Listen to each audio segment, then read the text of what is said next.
हाँ जी, good evening जी। तो स्वागत तुहाडा सारिਆਂ ਦਾ ਜੀ ਮਲੂਕਾ IAS ਕਰੰਟ ਅਫੇਅਰਸ ਦੀਆਂ ਜੋ ਸਾਡੀਆਂ ਕਲਾਸਿਸ ਚੱਲਦੀਆਂ ਉਹਨਾਂ ਦੇ ਵਿੱਚ ਅੱਜ ਸਾਡਾ 17th ਲੈਕਚਰ ਹੈ ਇਹ। ਤੇ ਜਿਹੜੇ ਬੱਚੇ ਆਨਲਾਈਨ ਹੈ ਆਵਾਜ਼ ਆ ਰਹੀ ਹੈ ਜੀ?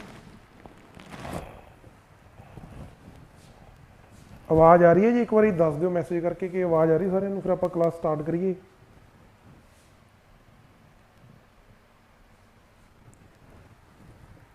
हाँ जी, गुड इवनिंग जी दीक्षा जी।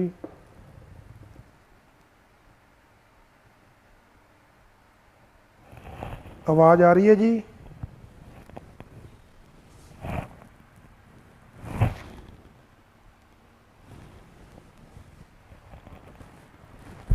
ओके जी नरेंद्र जी, दीक्षा जी, गुड इवनिंग जी किरणदीप जी। तो अज साडे जो करंट दे कुछ टॉपिक्स ने काफ़ी साडे लिए इंपॉर्टेंट ने, क्योंकि ये दो तीन टॉपिक इदां दे ने जिहड़े साडे दो टॉपिक्स इदां दे ने जिहड़े करंट दे विच काफ़ी न्यूज़ दे विच ने and they are part of our basic जो असी साडा जो स्टैटिक पार्ट असी पढ़ते हैं उहदे मेनली पॉलिटी। दो topics they are directly from polity and are currently in news, so the lecture is going to be important. तो फस्ट जो साडा टॉपिक है वो थोड़ा जिहा लेंदी है, दैट्स वाई अज की जो क्लास आ वो दो या तीन टॉपिक्स ही कवर होणगे। तो पहला जो असी साडा जो फस्ट टॉपिक है that is local self government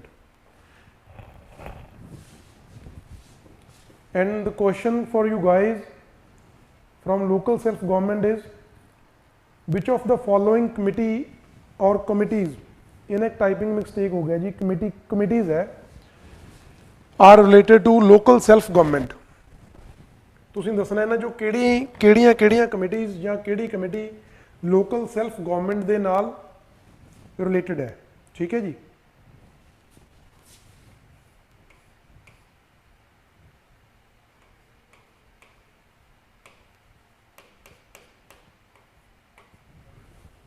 Which of the following committee or committees are related to local self government? जय हिंद जी, जय हिंद। फर्स्ट ऑप्शन है that is JBP committee, then second one is SK Dhar committee, third one is LM Singhvi committee and fourth is all of the above, ठीक है जी। तुसीं इहदा answer करके दसना भी ना जो किहड़ियां कमेटीज़ या किहड़ी एक कमेटी ये सारियां जां इन्हां चों कोई एक लोकल सैल्फ गवर्नमेंट दे नाल रिलेटेड है। देन ਜਦੋਂ ਅਸੀਂ ਲੋਕਲ ਸੈਲਫ ਗਵਰਨਮੈਂਟ ਵਾਲੇ ਪੜ੍ਹਦੇ ਹਾਂ ਤਾਂ ਸਾਨੂੰ ਪਤਾ ਹੋਣਾ ਚਾਹੀਦਾ ਲੋਕਲ ਸੈਲਫ ਗਵਰਨਮੈਂਟ ਹੁੰਦਾ ਕੀ ਹੈ, ਇਹਦਾ ਮੀਨਿੰਗ ਕੀ ਹੈ। But is local self government, local self government is the management of local affairs by such local bodies who have been elected by the local people, ਠੀਕ ਹੈ ਜੀ। ਮਤਲਬ ਗਵਰਨਿੰਗ ਬੋਡੀਜ਼ ਨੇ ਜਿਨ੍ਹਾਂ ਨੂੰ ਇਹ ਲੋਕਲ ਲੈਵਲ ਤੇ ਕੰਮ ਕਰਦੀਆਂ ਨੇ, ਜਿਵੇਂ ਕਹਿ ਲਓ ਆਪਾਂ ਗਰਾਊਂਡ ਲੈਵਲ ਤੇ ਕਹਿ ਦਿੰਦੇ, ਜਿਵੇਂ ਆਪਾਂ ਜਾਂ ਕਹਿ ਲਓ ਵੀ ਜਿਹੜੇ ਲੋਕਾਂ ਦੇ बिल्कुल डायरैक्टली इन टच ने, है ना, वो है लोकल सैल्फ गवर्नमेंट, जिन्हों के आप कह लो लोकल जो साढ़े विलेज ने, साढ़े रूरल एरियाज़ ने ਜਾਂ ਸਾਡੇ ਅਰਬਨ ਏਰੀਆਜ਼ ਨੇ। ਵਿਲੇਜ ਏਰੀਆਜ਼ ਦੇ ਵਿੱਚ ਅਸੀਂ ਗੱਲ ਕਰਦੇ ਹਾਂ ਪੰਚਾਇਤਸ ਦੀ, ਤੇ ਅਰਬਨ ਏਰੀਆ ਦੇ ਵਿੱਚ ਸਾਡੀਆਂ MCs ਆ ਜਾਂਦੀਆਂ ਨਾ, ਮਿਊਨਿਸਪਲ ਕਾਰਪੋਰੇਸ਼ਨ, ਮਿਊਨਿਸਪਲ ਕਮੇਟੀਜ਼, ਉਹ ਸਾਰੀਆਂ ਲੋਕਲ ਗਵਰਨਮੈਂਟ ਦਾ ਪਾਰਟ ਨੇ, ਜਿਨ੍ਹਾਂ ਨੂੰ ਉੱਥੋਂ ਦੇ ਜਿਹੜੇ ਲੋਕ ਨੇ ਪਰਟੀਕੂਲਰ ਏਰੀਆ ਦੇ ਉਹ ਇਲੈਕਟ ਕਰਦੇ ਨੇ, ਤੇ ਉਹਨਾਂ ਦੇ ਲੋਕਲ ਜੋ ਇਸ਼ੂਜ਼ ਨੇ ਉਹਨਾਂ ਨੂੰ ਗਵਰਨ ਕਰਨ ਦੇ ਲਈ ਕਹਿ ਲਓ, ਉਹਨਾਂ ਦੇ ਉੱਪਰ ਗਵਰਨਮੈਂਟ ਕਿਵੇਂ ਰਨ ਕਰਨੀ ਆ, ਉਹਨਾਂ ਜੋ ਲੋਕਲ ਇਸ਼ੂਜ਼ ਨੇ ਉਹਨਾਂ ਨੂੰ ਕਿੱਦਾਂ, ਜੋ ਵੀ ਕੋਈ ਇਸ਼ੂ ਹੈ ਚਾਹੇ ਡਿਵੈਲਪਮੈਂਟਲ ਪਰਪਸ ਦਾ ਜਾਂ ਕੋਈ ਹੋਰ ਕੰਸਰਨਡ ਇਸ਼ੂ ਆ, ਉਹਨਾਂ ਦੇ ਰਿਲੇਟਡ ਜੋ ਵੀ ਗਵਰਨਮੈਂਟ ਦੀਆਂ ਜੋ ਵੀ ਕਹਿ ਲਓ ਵੀ ਪੁਆਇੰਟਸ ਨੇ, ਉਹਨਾਂ ਸਾਰਿਆਂ ਨੂੰ ਦੇਖਣ ਦੇ ਲਈ ਸਾਡੀਆਂ ਜੋ ਲੋਕਲ ਸੈਲਫ ਗਵਰਨਮੈਂਟਸ ਨੇ ਉਹ ਕੌਨਸਟੀਟਿਊਟ ਕੀਤੀਆਂ ਜਾਂਦੀਆਂ ਨੇ, ਠੀਕ ਹੈ ਜੀ।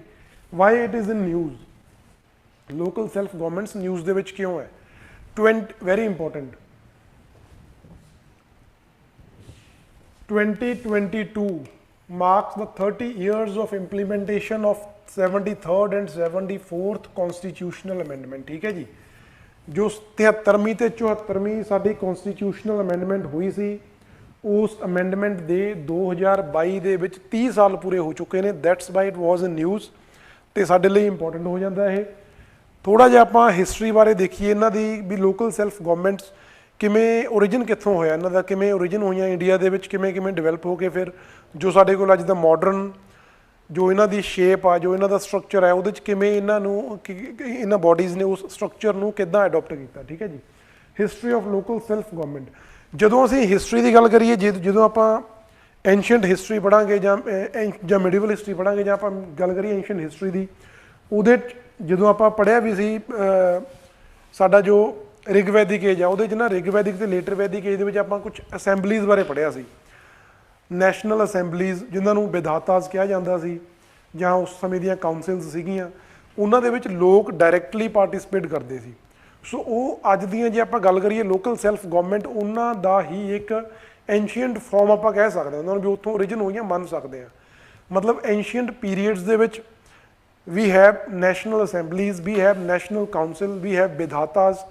ਦੈਨ ਹੌਲੀ ਹੌਲੀ ਜਿੱਦਾਂ ਆਪਣੇ ਕੋਲ ਕਹਿ ਲਓ ਲੇਟਰ ਵੈਦਿਕ ਏਜ ਦੇ ਵਿੱਚ ਆ ਕੇ ਥੋੜ੍ਹਾ ਜਿਹਾ ਉਹਦੇ ਵਿੱਚ ਚੇਂਜਸ ਆਈਆਂ, ਕਿੰਗਸ਼ਿਪ ਦਾ ਓਰੀਜਨ ਹੁੰਦਾ। ਦੈਨ ਜਦੋਂ ਆਪਾਂ ਮਿਡੀਵਲ ਹਿਸਟਰੀ ਪੜ੍ਹਦੇ ਹਾਂ ਜਾਂ ਆਪਾਂ ਗੁਪਤਾਸ ਬਾਰੇ ਪੜ੍ਹਦੇ ਹਾਂ ਐਂਸ਼ੀਅੰਟ ਪੀਰੀਅਡ ਦੇ ਵਿੱਚ ਹੀ, ਉਹਨਾਂ ਦੀਆਂ ਵੀ ਆਪਣੀਆਂ ਲੋਕਲ ਐਡਮਿਨਿਸਟ੍ਰੇਸ਼ਨ ਵਾਸਤੇ ਅਲੱਗ-ਅਲੱਗ ਬੋਡੀਜ਼ ਬਣੀਆਂ ਹੋਈਆਂ ਸੀ। ਜਿਵੇਂ ਚੋਲਾ ਕਿੰਗਡਮ ਸੀ, ਉਹਨਾਂ ਦੇ ਵਿੱਚ ਇੱਕ ਅਸੈਂਬਲੀ ਸੀ, ਉਹਨੂੰ ਕਿਹਾ ਜਾਂਦਾ ਸੀ URS, URS, ਠੀਕ ਹੈ ਜੀ।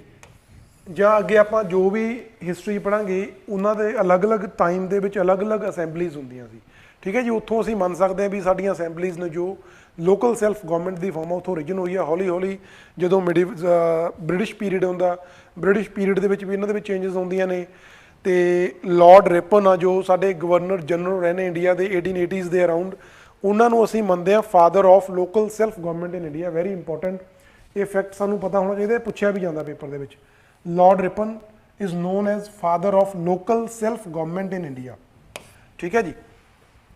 ਕਿਉਂਕਿ ਇਹਨਾਂ ਨੇ ਇੱਦਾਂ ਦੀਆਂ ਪੋਲਿਸੀਜ਼ ਲੈ ਕੇ ਆਉਂਦੀਆਂ ਸੀ ਜਿਨ੍ਹਾਂ ਦੇ ਨਾਲ ਲੋਕਲ ਸੈਲਫ ਗਵਰਨਮੈਂਟਸ ਨੂੰ ਫਾਰਮ ਪਹਿਲਾਂ ਹੀ ਕੀਤੀਆਂ ਜਾ ਰਹੀਆਂ ਸੀ, ਉਹਨਾਂ ਦੇ ਫੰਕਸ਼ਨਸ ਨੂੰ ਇਹਨਾਂ ਨੇ ਇੰਪਰੂਵ ਕੀਤਾ ਲਾਰਡ ਰਿਪਨ ਦੇ ਟਾਈਮ 'ਤੇ। ਕਿਉਂਕਿ ਲਾਰਡ ਰਿਪਨ ਨੂੰ ਵੈਰੀ ਲਿਬਰਲ ਗਵਰਨਰ ਜਨਰਲ ਮੰਨਿਆ ਜਾਂਦਾ। ਜਦੋਂ ਆਪਾਂ ਹਿਸਟਰੀ ਪੜ੍ਹਾਂਗੇ ਉਦੋਂ ਪੜ੍ਹਾਂਗੇ ਇਹਨਾਂ ਦੀਆਂ ਪੋਲਿਸੀਜ਼ ਬਹੁਤ, ਮਤਲਬ ਕਿ ਕੋਈ ਬਹੁਤ ਜ਼ਿਆਦਾ ਸਟ੍ਰਿਕਟ ਨਹੀਂ ਸੀ। ਉਹ ਇੱਕ ਮਾਡਰਨ, ਇੱਕ ਲਿਬਰਲ ਗਵਰਨਰ ਜਨਰਲ ਸੀ ਜਿਨ੍ਹਾਂ ਨੇ ਜੋ ਪੋਲਿਸੀ ਇਨੀਸ਼ੀਏਟਿਵਸ ਲੈ ਕੇ ਆਉਂਦੇ ਨੇ ਉਹਨਾਂ ਦੇ ਕੁਛ ਨਾ ਕੁਛ ਅੰਗ ਕਹਿੰਦੇ ਆ ਜਾਂ ਕੁਛ ਨਾ ਕੁਛ ਉਹਨਾਂ ਦੇ ਅੰਸ਼ ਅੱਜ ਵੀ ਸਾਡੀ ਐਡਮਿਨਿਸਟ੍ਰੇਸ਼ਨ ਦੇ ਵਿੱਚ ਦੇਖੇ ਜਾ ਸਕਦੇ ਨੇ, ਠੀਕ ਹੈ ਜੀ। ਦੈਨ ਪੋਸਟ ਇੰਡੀਪੈਂਡੈਂਸ ਦੀ ਗੱਲ ਕਰੀਏ ਜਦੋਂ ਆਪਾਂ, ਇਸ ਤੋਂ ਪਹਿਲਾਂ ਮੇਨਲੀ ਇਹ ਗਵਰਨਮੈਂਟਸ ਜਿਵੇਂ ਲੋਕਲ ਸੈਲਫ ਗਵਰਨਮੈਂਟਸ ਨੇ ਬਣੀਆਂ ਸੀ ਸਾਡੀਆਂ ਜੋ ਮੇਨ ਬ੍ਰਿਟਿਸ਼ ਦੇ ਟਾਈਮ 'ਤੇ ਪ੍ਰੈਜ਼ੀਡੈਂਸੀ ਸੀ ਉਹਨਾਂ ਦੀਆਂ, ਬੰਬੇ, ਕੈਲਕੱਟਾ ਐਂਡ ਚੇਨਈ, ਮਦਰਾਸ, ਠੀਕ ਹੈ ਜੀ। ਇਹਨਾਂ ਤਿੰਨ ਦੇ ਵਿੱਚ ਪਹਿਲਾਂ ਬਣੀਆਂ ਸੀ, ਪਹਿਲਾਂ ਇਹਨਾਂ ਤਿੰਨੋਂ ਦੇ ਵਿੱਚ ਬਣੀਆਂ। ਉਸ ਤੋਂ ਬਾਅਦ ਅੱਗੇ ਜਾ ਕੇ ਅਲੱਗ-ਅਲੱਗ ਜੋ ਪ੍ਰਿੰਸਲੀ ਸਟੇਟਸ ਸੀ ਜਾਂ ਬ੍ਰਿਟਿਸ਼ ਗਵਰਨਮੈਂਟ ਦੇ ਅੰਡਰ ਜੋ ਵੀ ਏਰੀਆ ਸੀ ਉਹਨਾਂ ਦੇ ਅੰਡਰ ਇਹ ਬਣਾਈਆਂ ਗਈਆਂ। Post independence some important committees were constituted to confer constitutional status on institutions of local self government, ਠੀਕ ਹੈ ਜੀ। ਇੰਡੀਪੈਂਡੈਂਸ ਦੇ ਬਾਅਦ ਜਦੋਂ ਦੇਖਿਆ ਵੀ ਸੈਂਟਰਲ ਗਵਰਨਮੈਂਟ ਨੈਸ਼ਨਲ ਲੈਵਲ 'ਤੇ ਗਵਰਨਮੈਂਟ ਹੈ, ਸਟੇਟ ਲੈਵਲ 'ਤੇ ਗਵਰਨਮੈਂਟਸ ਨੇ, ਤੇ ਸਾਡੇ ਜੋ DPSPs ਨੇ ਉਹ ਵੀ ਲੋਕਲ ਸੈਲਫ ਗਵਰਨਮੈਂਟ ਦੀ ਗੱਲ ਕਰਦੇ ਨੇ, directive principles of state policy, ਉਹ ਵੀ ਗੱਲ ਕਰਦੇ ਨੇ ਲੋਕਲ ਸੈਲਫ ਗਵਰਨਮੈਂਟ ਦੀ। ਤਾਂ ਲੋਕਲ ਸੈਲਫ ਗਵਰਨਮੈਂਟਸ ਨੂੰ ਇੱਕ ਪ੍ਰੋਪਰ ਕਹਿ ਲਓ ਇੱਕ ਫਾਰਮ ਦੇਣ ਦੇ ਲਈ, ਤਾਂ ਕਿ ਇੱਕ uniform structure all over India ਉਹਨਾਂ ਨੂੰ ਪ੍ਰੋਵਾਈਡ ਕੀਤਾ ਜਾ ਸਕੇ, ਤਾਂ ਗਵਰਨਮੈਂਟ ਨੇ the government has constituted number of committees ਜਿਨ੍ਹਾਂ ਨੇ ਆਪਣੀਆਂ ਰਿਕਮੈਂਡੇਸ਼ਨਸ ਦਿੱਤੀਆਂ, ਤੇ ਉਹਨਾਂ ਰਿਕਮੈਂਡੇਸ਼ਨਸ ਦੇ ਅਕੋਰਡਿੰਗ ਲੋਕਲ ਸੈਲਫ ਗਵਰਨਮੈਂਟ ਨੂੰ ਅਲੱਗ-ਅਲੱਗ ਸਟੇਟਸ ਦੇ ਵਿੱਚ 1-2 ਤੋਂ ਸਟਾਰਟ ਕਰਕੇ ਆਲ ਓਵਰ ਇੰਡੀਆ ਉਹਨਾਂ ਨੂੰ ਅਡੋਪਟ ਕੀਤਾ ਗਿਆ। ਤੇ ਫਾਈਨਲੀ ਇਹਨਾਂ ਨੂੰ ਕਨਸਟੀਟਿਊਸ਼ਨ ਦੇ ਵਿੱਚ ਸਪੈਸ਼ਲ ਇਹਨਾਂ ਦੇ ਲਈ ਇੱਕ ਪਾਰਟ, ਸਪੈਸ਼ਲ ਇਹਨਾਂ ਲਈ ਆਰਟੀਕਲਸ ਇੰਟਰੋਡਿਊਸ ਕੀਤੇ ਗਏ, ਠੀਕ ਹੈ ਜੀ। ਵੈਰੀ ਇੰਪੋਰਟੈਂਟ ਕਿਹੜੀਆਂ ਕਮੇਟੀਜ਼ ਨੇ ਸਾਨੂੰ ਪਤਾ ਹੋਣੀਆਂ ਚਾਹੀਦੀਆਂ ਉਹ।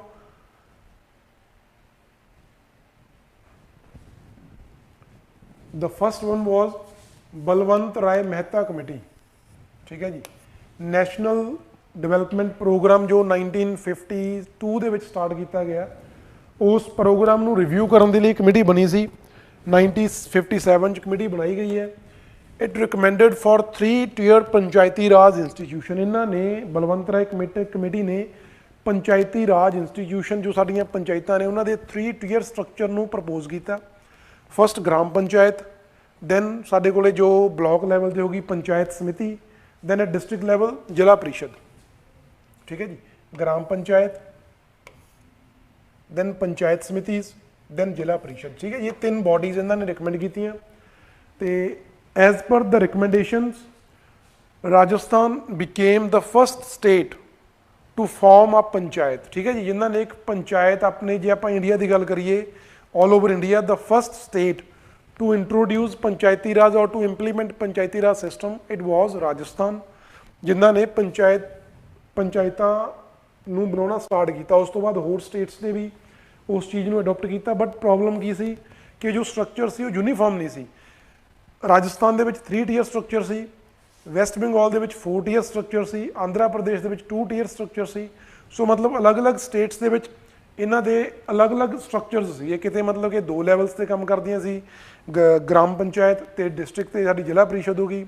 ਕਿਸੇ ਸਟੇਟ ਦੇ ਵਿੱਚ ਇਹਨਾਂ ਦੇ ਵਿੱਚ ਤਿੰਨੋਂ ਸੀਗੀਆਂ, ਗ੍ਰਾਮ ਪੰਚਾਇਤ, ਪੰਚਾਇਤ ਸਮਿਤੀ ਐਂਡ ਜ਼ਿਲ੍ਹਾ ਪ੍ਰੀਸ਼ਦ, ਤੇ ਵੈਸਟ ਬੰਗਾਲ ਦੇ ਵਿੱਚ 4 ਇਹਨਾਂ ਦੇ 4 ਸਟਰਕਚਰ ਸੀ। ਠੀਕ ਹੈ ਜੀ, 4 ਟੀਅਰ ਸੀ ਇਹਦੇ ਸਟਰਕਚਰ ਪੰਚਾਇਤਾਂ ਦੇ। ਸੋ ਉਸ ਚੀਜ਼ ਨੂੰ ਸੋਲਵ ਕਰਨ ਦੇ ਲਈ, ਇੱਕ ਯੂਨੀਫਾਰਮ ਸਟਰਕਚਰ ਦੇਣ ਦੇ ਲਈ, ਸੋ ਦੈਟ ਪੂਰੇ ਇੰਡੀਆ ਦੇ ਵਿੱਚ ਸਾਰੀਆਂ ਸਟੇਟਸ ਦੇ ਵਿੱਚ ਇੱਕ ਸੇਮ ਸਟਰਕਚਰ ਫੋਲੋ ਕੀਤਾ ਜਾਵੇ ਪੰਚਾਇਤਸ ਦਾ, ਤਾਂ ਨੈਕਸਟ ਕਮੇਟੀ ਬਣੀ ਜਿਹਦਾ ਨਾਮ ਸੀ ਅਸ਼ੋਕ ਮਹਿਤਾ ਕਮੇਟੀ 1977। ਇਹਨਾਂ ਨੇ ਰਿਕਮੈਂਡ ਕੀਤਾ 2 ਟੀਅਰ ਪੰਚਾਇਤੀ ਰਾਜ। ਇਹ ਕਹਿੰਦੇ ਜ਼ਿਲ੍ਹਾ ਪ੍ਰੀਸ਼ਦ ਹੋਣਾ ਚਾਹੀਦਾ ਤੇ ਮੰਡਲ ਪੰਚਾਇਤ, ਜੋ ਗਰੁੱਪ ਆਫ ਵਿਲੇजेस ਹੋਣਗੇ ਇੱਕ ਮੰਡਲ ਬਣਦੇ ਨੇ, ਜ਼ਿਲ੍ਹਾ ਪ੍ਰੀਸ਼ਦ ਤੇ ਮੰਡਲ ਪੰਚਾਇਤ। ਇਹ ਰਿਕਮੈਂਡ ਕੀਤਾ ਅਸ਼ੋਕ ਮਹਿਤਾ ਕਮੇਟੀ ਨੇ। ਠੀਕ ਹੈ ਜੀ, ਬਟ ਇਹ ਵੀ ਪ੍ਰੋਪਰਲੀ ਇੰਪਲੀਮੈਂਟ ਨਹੀਂ ਹੋਇਆ ਤੇ ਗਵਰਨਮੈਂਟ ਨੂੰ ਹੋਰ ਕਮੇਟੀਜ਼ ਬਣਾਉਣੀਆਂ ਪਈਆਂ। ਹਾਂਜੀ, ਕਿਰਨਦੀਪ ਜੀ ਨੇ ਆਨਸਰ ਕੀਤਾ ਤੇ ਬਾਕੀ ਬੱਚਿਆਂ ਨੂੰ ਵੀ ਮੈਂ ਰਿਕੁਐਸਟ ਕਰਦਾ ਕਿ ਤੁਸੀਂ ਇਹਦੇ ਲਈ ਜੋ ਫਸਟ ਕੁਐਸਚਨ ਸੀ, ਮੈਂ ਇੱਕ ਵਾਰੀ ਦੁਬਾਰਾ ਆਪਾਂ ਨੂੰ ਡਿਸਪਲੇ ਕਰ ਦਿੰਦੇ ਹਾਂ।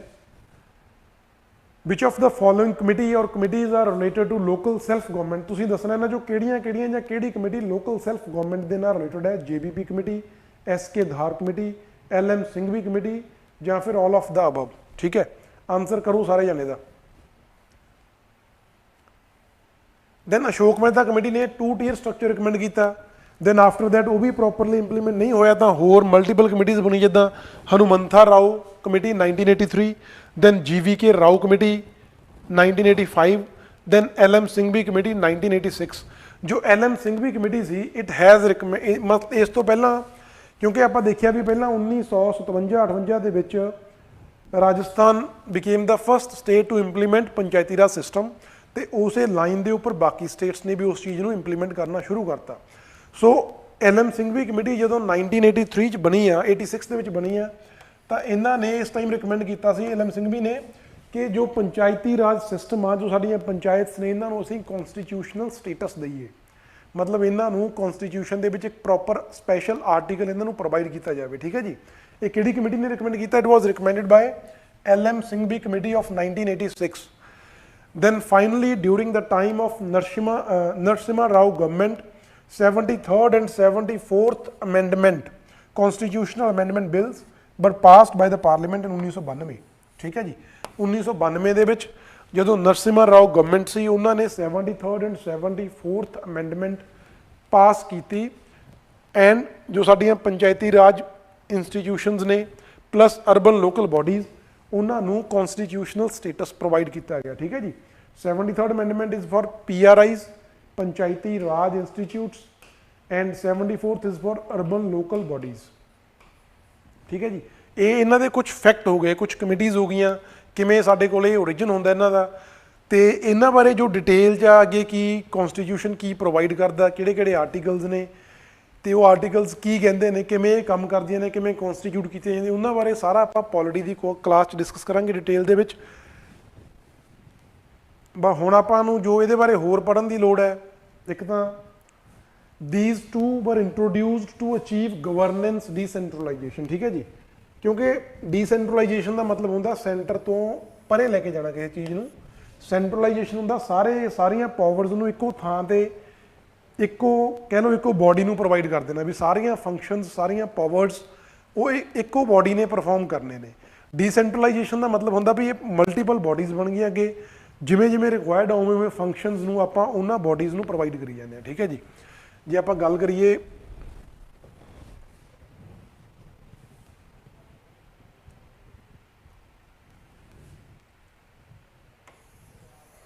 ਆਹ ਸੈਂਟਰ ਹੈ ਜੋ ਸਾਡੀ ਯੂਨੀਅਨ ਗਵਰਨਮੈਂਟ ਹੈ, ਜੇ ਸਾਰੇ ਦੇ ਸਾਰੇ ਫੰਕਸ਼ਨ ਹੀ ਸੈਂਟਰ ਦੇ ਵੀ ਪਲੱਸ ਸਾਡੀਆਂ ਸਟੇਟਸ ਦੇ ਵੀ ਪਲੱਸ ਜੋ ਲੋਕਲ ਇਸ਼ੂਜ਼ ਨੇ ਜਾਂ ਲੋਕਲ ਮੁੱਦੇ ਨੇ, ਲੋਕਲ ਗਵਰਨੈਂਸ ਦੇ ਨਾਲ ਰਿਲੇਟਡ ਜੋ ਵੀ ਕੰਮ ਨੇ, ਉਹ ਸਾਰੇ ਜੇ ਸੈਂਟਰਲ ਗਵਰਨਮੈਂਟ ਕੋਲ ਹੀ ਹੋਣਗੇ ਤਾਂ ਉਹਨੂੰ ਆਪਾਂ ਕਹਾਂਗੇ ਸੈਂਟਰਲਾਈਜੇਸ਼ਨ।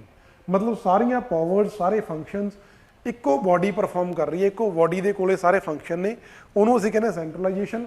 ਬਟ ਜਦੋਂ ਅਸੀਂ ਇਹਦੇ ਫੰਕਸ਼ਨਸ ਨੂੰ ਅੱਗੇ ਮਲਟੀਪਲ ਆਰਗਨਸ ਦੇ ਵਿੱਚ ਆਪਾਂ ਡਿਵਾਈਡ ਕਰ ਦਿੰਦੇ ਆ। ਪਹਿਲਾਂ ਤਾਂ ਆਪਣੇ ਕੋਲ ਆ ਗਈਆਂ ਸਟੇਟਸ, ਹੈ ਨਾ ਜੀ, ਜਿੰਨੀਆਂ ਵੀ ਸਾਡੀਆਂ ਸਟੇਟਸ ਨੇ ਉਹਨਾਂ ਨੂੰ ਸਟੇਟਸ ਦੇ ਰਿਲੇਟਡ ਜੋ ਸਬਜੈਕਟਸ ਨੇ ਉਹ ਆਪਾਂ ਉਹਨਾਂ ਬੋਡੀਜ਼ ਉਹਨਾਂ ਦੀਆਂ ਸਟੇਟ ਗਵਰਨਮੈਂਟਸ ਨੂੰ ਦੇ ਦੇ।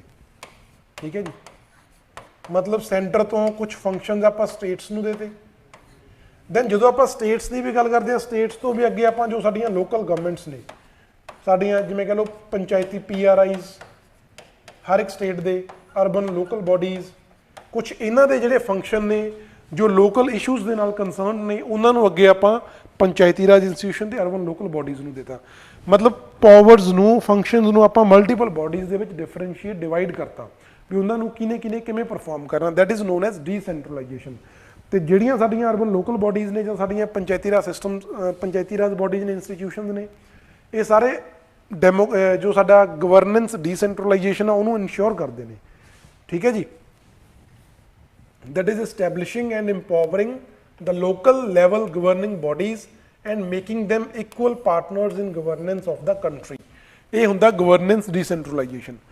ਫਿਰ ਜੋ ਪੰਚਾਇਤੀ ਰਾਜ ਇੰਸਟੀਟਿਊਸ਼ਨਸ ਨੇ ਜਾਂ ਸਾਡੀਆਂ ਅਰਬਨ ਲੋਕਲ ਬੋਡੀਜ਼ ਨੇ, ਜਿਵੇਂ ਉਹਨਾਂ ਨੂੰ ਕਨਸਟੀਟਿਊਸ਼ਨਲ ਸਟੇਟਸ ਦਿੱਤਾ, that means we have introduced some new articles which are dedicated to the functioning of these bodies। ਉਹ ਕਿਹੜੇ ਆਰਟੀਕਲਸ ਨੇ ਜੀ? ਉਹ ਆਰਟੀਕਲ ਹੈਗੇ ਨੇ 243। ਉਹਦੇ ਅੰਡਰ ਅੱਗੇ ਮਲਟੀਪਲ ਆਰਟੀਕਲਸ ਨੇ ਜੋ ਇਹਨਾਂ ਨਾਲ ਕੰਸਰਨ ਨੇ। ਉਹਨਾਂ ਜੋ ਹੁਣ ਆਪਾਂ ਜਿਹਦੀ ਗੱਲ ਕਰਾਂਗੇ, these are 243G and 243W। ਇਹ ਜੋ ਆਰਟੀਕਲਸ ਨੇ ਇਹ ਕਾਹਦੇ ਨਾਲ ਰਿਲੇਟਡ ਨੇ? these are related to subject matters।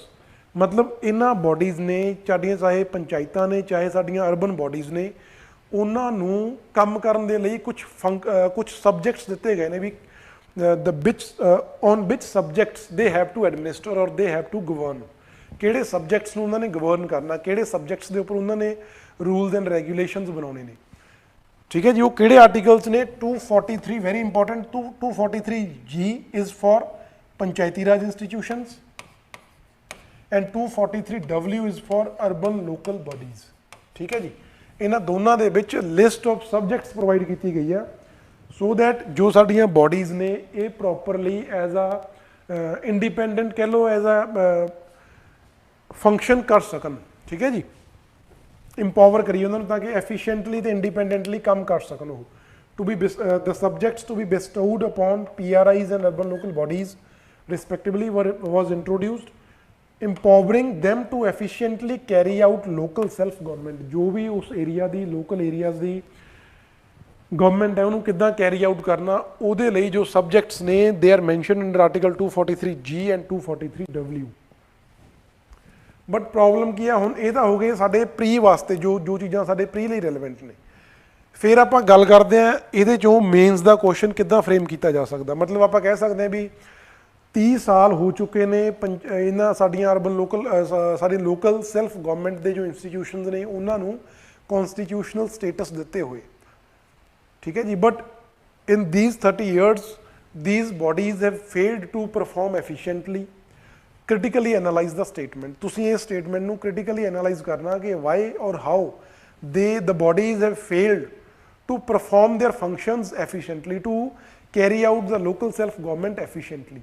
critically analyze ਦਾ ਮਤਲਬ ਹੁੰਦਾ ਉਹਦੇ 'ਚ ਕੀ ਕਮੀਆਂ ਨੇ, ਕਿਹੜੇ ਨੈਗੇਟਿਵ ਪੁਆਇੰਟਸ ਨੇ ਜਿਨ੍ਹਾਂ ਕਰਕੇ, ਜਾਂ ਕਹਿ ਲਓ ਕੀ ਕਮੀਆਂ ਨੇ ਜਿਨ੍ਹਾਂ ਕਰਕੇ ਉਹ ਬੋਡੀ ਹੈ ਜਿਹੜੀ, ਜਾਂ ਜਿਹਦੇ ਬਾਰੇ ਵੀ ਕੁਐਸਚਨ ਪੁੱਛਿਆ ਗਿਆ ਉਹ ਪ੍ਰੋਪਰਲੀ ਫੰਕਸ਼ਨ ਨਹੀਂ ਕਰ ਰਹੀ, ਜਾਂ ਕਿਹੜੀਆਂ ਕਮੀਆਂ ਨੇ ਉਹਨਾਂ ਬਾਰੇ ਅਸੀਂ ਗੱਲ ਕਰਨੀ ਆ। That is known as critically analyse. ਉਹਦੀ ਕ੍ਰਿਟਿਕ ਆਪਾਂ ਕਹਿੰਦੇ ਨਾ, ਕ੍ਰਿਟੀਕ, ਆਲੋਚਨਾ ਕਰਨੀ ਕਿਸੇ ਦੀ। ਆਲੋਚਨਾ ਇੱਥੇ ਆਪਾਂ ਕਰਨੀ ਵੀ ਕੀ ਕਮੀਆਂ ਨੇ ਉਹਦੇ 'ਚ। However, the system has failed to achieve the required outcomes। ਜਿਹੜਾ ਸਾਡਾ system C it has failed to achieve the ਜਿਹੜੀ ਆਊਟਕਮ ਇਹ ਤੋਂ ਰਿਕੁਆਇਰਡ ਸੀ, ਜਿਹੜੇ ਕੰਮ ਲਈ ਬਣਿਆ ਸੀ, ਉਹ ਪ੍ਰੋਪਰਲੀ ਇਹਨਾਂ ਤੋਂ ਨਹੀਂ ਹੋਇਆ। ਕਿਉਂ ਨਹੀਂ ਹੋਇਆ? ਫਸਟ ਵੈਰੀ ਇੰਪੋਰਟੈਂਟ, ਜਦੋਂ ਆਪਾਂ ਮੇਨਸ ਦੇ ਜਦੋਂ PRIs ਬਾਰੇ ਜੇ ਤੁਹਾਨੂੰ ਕੁਐਸਚਨ ਆਉਂਦਾ, ਪਹਿਲੀ ਗੱਲ ਸਟੇਟ ਵਾਸਤੇ ਲੋਕਲ ਸੈਲਫ ਗਵਰਨਮੈਂਟ ਇੱਕ ਬਹੁਤ ਵੱਡਾ, ਬਹੁਤ ਇੰਪੋਰਟੈਂਟ ਟੌਪਿਕ ਆ। ਬਿਕੋਜ਼ ਜਦੋਂ ਆਪਾਂ ਸੈਂਟਰ ਦੀ ਗੱਲ ਕਰਦੇ ਹਾਂ, ਚਲੋ ਉੱਥੇ ਸੈਂਟਰਲ ਤੇ ਸਟੇਟ ਗਵਰਨਮੈਂਟਸ ਜ਼ਿਆਦਾ ਇੰਪੋਰਟੈਂਟ ਹੁੰਦੀਆਂ ਨੇ। ਜਦੋਂ ਆਪਾਂ ਸਟੇਟ ਦੀ ਗੱਲ ਕਰਦੇ ਹਾਂ ਤਾਂ ਲੋਕਲ ਸੈਲਫ ਗਵਰਨਮੈਂਟ ਵੀ ਉਨੀ ਹੀ ਇੰਪੋਰਟੈਂਟ ਹੋ ਜਾਂਦੀ ਆ। ਪਲੱਸ ਇਸ ਸਾਲ ਇਹਨਾਂ ਬੋਡੀਜ਼ ਨੂੰ 30 years ਹੋਏ ਨੇ, ਕੰਪਲੀਟ ਹੋਏ ਨੇ ਇਹਨਾਂ ਨੂੰ ਕਨਸਟੀਟਿਊਸ਼ਨਲ ਸਟੇਟਸ ਦਿੱਤੇ ਹੋਏ, ਤਾਂ ਇਹਨਾਂ ਦੀ ਫੰਕਸ਼ਨਿੰਗ, ਇਹਨਾਂ ਬਾਰੇ ਕੁਐਸਚਨ ਪੁੱਛਿਆ ਜਾਣਾ ਹੋਰ ਵੀ ਜ਼ਿਆਦਾ, ਜਿਵੇਂ ਕਹਿ ਲਓ ਉਹਦੀ ਪੋਸੀਬਿਲਿਟੀ ਵੱਧ ਜਾਂਦੀ ਹੈ। ਠੀਕ ਹੈ ਜੀ, ਤੇ ਜਦੋਂ ਆਪਾਂ ਲੋਕਲ ਸੈਲਫ ਗਵਰਨਮੈਂਟਸ ਦੀ ਜਾਂ ਕਿਸੇ ਵੀ ਬੋਡੀ ਦੀ ਗੱਲ ਕਰਦੇ ਆ ਨਾ ਉਹਦੀ ਫੰਕਸ਼ਨਿੰਗ ਦੀ, ਤਾਂ ਉਹਦੇ ਵਿੱਚ ਤੁਸੀਂ ਆਪਾਂ 3 F's ਮੇਨ ਹੁੰਦੀਆਂ ਨੇ। 3 F ਕੋਈ ਵੀ ਇੰਸਟੀਟਿਊਸ਼ਨ ਆ, ਕੋਈ ਬੋਡੀ ਆ। First one is finance, second is functions and third one is functionaries. ਮਤਲਬ ਕਿਉਂਕਿ ਕੋਈ ਵੀ ਬੋਡੀ ਆ, ਕੋਈ ਇੰਸਟੀਟਿਊਸ਼ਨ ਆ, ਕੋਈ ਸੰਸਥਾ, ਉਹਨੂੰ ਚਲਾਉਣ ਦੇ ਲਈ ਸਾਨੂੰ ਫੰਡ ਚਾਹੀਦੇ ਨੇ, ਸਾਨੂੰ ਪੈਸਾ ਚਾਹੀਦਾ, that is known as finance. Second, ਜੋ ਵੀ ਉਹਦਾ ਕੰਮ ਆ ਉਹਨੂੰ ਕੰਮ ਕਰਨ ਦੇ ਲਈ ਸਾਨੂੰ ਕੁਛ ਨਾ ਕੁਛ ਫੰਕਸ਼ਨਸ ਪਤਾ ਹੋਣੇ ਚਾਹੀਦੇ ਨੇ ਵੀ ਕਿਹੜੇ ਕਿਹੜੇ ਕੰਮ ਇਹਨੇ ਪਰਫਾਰਮ ਕਰਨੇ ਨੇ। ਥਰਡ, ਉਹਨਾਂ ਫੰਕਸ਼ਨਸ ਨੂੰ ਕੈਰੀ ਆਊਟ ਕਰਨ ਦੇ ਲਈ ਸਾਡੇ ਕੋਲੇ ਫੰਕਸ਼ਨਰੀਜ਼ ਕਾਮੇ ਵੀ ਹੋਣੇ ਚਾਹੀਦੇ ਨੇ, ਠੀਕ ਹੈ ਜੀ। ਸੋ ਇਹਨਾਂ ਤਿੰਨੋਂ ਪੁਆਇੰਟਸ ਤੋਂ ਜੇ ਅਸੀਂ ਸੋਚੀਏ ਲੋਕਲ ਸੈਲਫ ਗਵਰਨਮੈਂਟਸ ਦੇ ਬਾਰੇ, ਕੀ ਉਹਨਾਂ ਕੋਲ ਐਡੀਕੁਏਟ ਫਾਈਨੈਂਸਿਸ ਹੈ, ਕੀ ਉਹਨਾਂ ਨੂੰ ਐਡੀਕੁਏਟ ਫੰਡਸ ਮਿਲ ਰਹੇ ਨੇ, ਜਾਂ ਕੀ ਉਹ ਖੁਦ ਆਪਣੇ ਬੇਸਿਸ ਤੇ ਫੰਡਸ ਇਕੱਠੇ ਕਰ ਸਕਦੇ ਨੇ, ਫੰਡਸ ਜਨਰੇਟ ਕਰ ਸਕਦੇ ਨੇ, ਨਹੀਂ ਕਰ ਸਕਦੇ, ਠੀਕ ਹੈ ਜੀ। ਇਹ ਇੱਕ ਇਹਨਾਂ ਦਾ ਕ੍ਰਿਟੀਕਲ ਐਨਾਲਿਸਿਸ ਦੇ ਵਿੱਚ ਇੱਕ ਪੁਆਇੰਟ ਲਿਖ ਸਕਦੇ ਆ ਕਿ ਐਡੀਕੁਏਟ ਫਾਈਨੈਂਸਿਸ ਉਹਨਾਂ ਕੋਲੇ ਨਹੀਂ ਹੈ। ਸੈਕੰਡ, ਗੱਲ ਕਰਦੇ ਆ ਫੰਕਸ਼ਨਸ ਦੀ, ਮਤਲਬ ਕਿਹੜੇ ਕਿਹੜੇ ਸਬਜੈਕਟਸ ਦੇ ਉੱਪਰ ਉਹਨਾਂ ਨੇ ਕੰਮ ਕਰਨਾ। ਮੈਂ ਤੁਹਾਨੂੰ ਦੱਸਿਆ ਕਿ ਆਰਟੀਕਲ 243 G and W ਦੇ under list of subjects provided ਆ, ਜਿਹੜੇ ਜਿਹੜੇ ਸਬਜੈਕਟਸ ਉਹ ਰਿਸਪੌਂਸਿਬਿਲਿਟੀ ਆ ਸਟੇਟ ਗਵਰਨਮੈਂਟ ਦੀ, ਕਿ ਹਰ ਇੱਕ ਸਟੇਟ ਗਵਰਨਮੈਂਟ ਨੇ ਆਪਣੀ ਮਰਜ਼ੀ ਦੇ ਨਾਲ ਲੋਕਲ ਗਵਰਨਮੈਂਟਸ ਨੂੰ, ਲੋਕਲ ਬੋਡੀਜ਼ ਨੂੰ ਉਹ ਸਬਜੈਕਟਸ ਅੱਗੇ ਟਰਾਂਸਫਰ ਕਰਨੇ ਨੇ ਕਿ ਤੁਸੀਂ ਇਹਨਾਂ ਦੇ ਉੱਪਰ ਕੰਮ ਕਰਨਾ। ਜਿਵੇਂ ਜੇ ਆਪਾਂ ਕਹ ਲਈਏ 243 G ਦੇ ਅੰਡਰ ਅਰਾਊਂਡ 20 ਸਬਜੈਕਟਸ ਲਿਸਟਡ ਨੇ ਉਹਦੇ 'ਚ, ਬਟ ਉਹ ਡਿਪੈਂਡ ਕਰਦਾ ਸਟੇਟ ਗਵਰਨਮੈਂਟ ਦੇ ਉੱਪਰ ਕਿ ਉਹਨਾਂ ਨੇ ਕਿੰਨੇ ਸਬਜੈਕਟਸ ਅੱਗੇ ਆਪਣੀਆਂ ਗਵਰਨਮੈਂਟ ਅੱਗੇ ਲੋਕਲ ਬੋਡੀਜ਼ ਨੂੰ ਟਰਾਂਸਫਰ ਕਰਨੇ ਨੇ। ਜੇ ਅਸੀਂ ਪੰਜਾਬ ਦੀ ਗੱਲ ਕਰੀਏ ਤਾਂ ਉਹਨਾਂ ਨੇ 6-7 ਸਬਜੈਕਟਸ ਦਿੱਤੇ ਹੋਏ ਨੇ। ਇਸੇ ਤਰ੍ਹਾਂ ਅਲੱਗ-ਅਲੱਗ ਸਟੇਟਸ ਨੇ, ਕਿਉਂਕਿ ਇਹ ਯੂਨੀਫਾਰਮਲੀ ਉਹਨਾਂ ਦੇ ਲਈ ਮੈਂਡੇਟਰੀ ਨਹੀਂ ਹੈ ਕਿ ਕਿੰਨੇ ਦੇਣੇ ਨੇ, ਕਿਉਂਕਿ ਜਦੋਂ ਆਪਾਂ ਪੋਲਿਟੀ 'ਚ ਪੜ੍ਹਾਂਗੇ ਨਾ ਇਹਨਾਂ ਦੇ ਲਈ ਕੁਝ ਹੁੰਦੇ ਨੇ ਓਬਲੀਗੇਟਰੀ, ਜੋ ਇਹਨਾਂ ਲਈ ਕੁਝ ਸਟੇਟ ਗਵਰਨਮੈਂਟਸ ਦੇ ਲਈ with respect to local self bodies ਕੁਝ ਮੈਂਡੇਟਰੀ ਪ੍ਰੋਵੀਜ਼ਨਸ ਨੇ ਵੀ ਜੋ ਉਹਨਾਂ ਨੇ ਫੁੱਲਫਿਲ ਕਰਨੀਆਂ ਹੀ ਕਰਨੀਆਂ ਨੇ।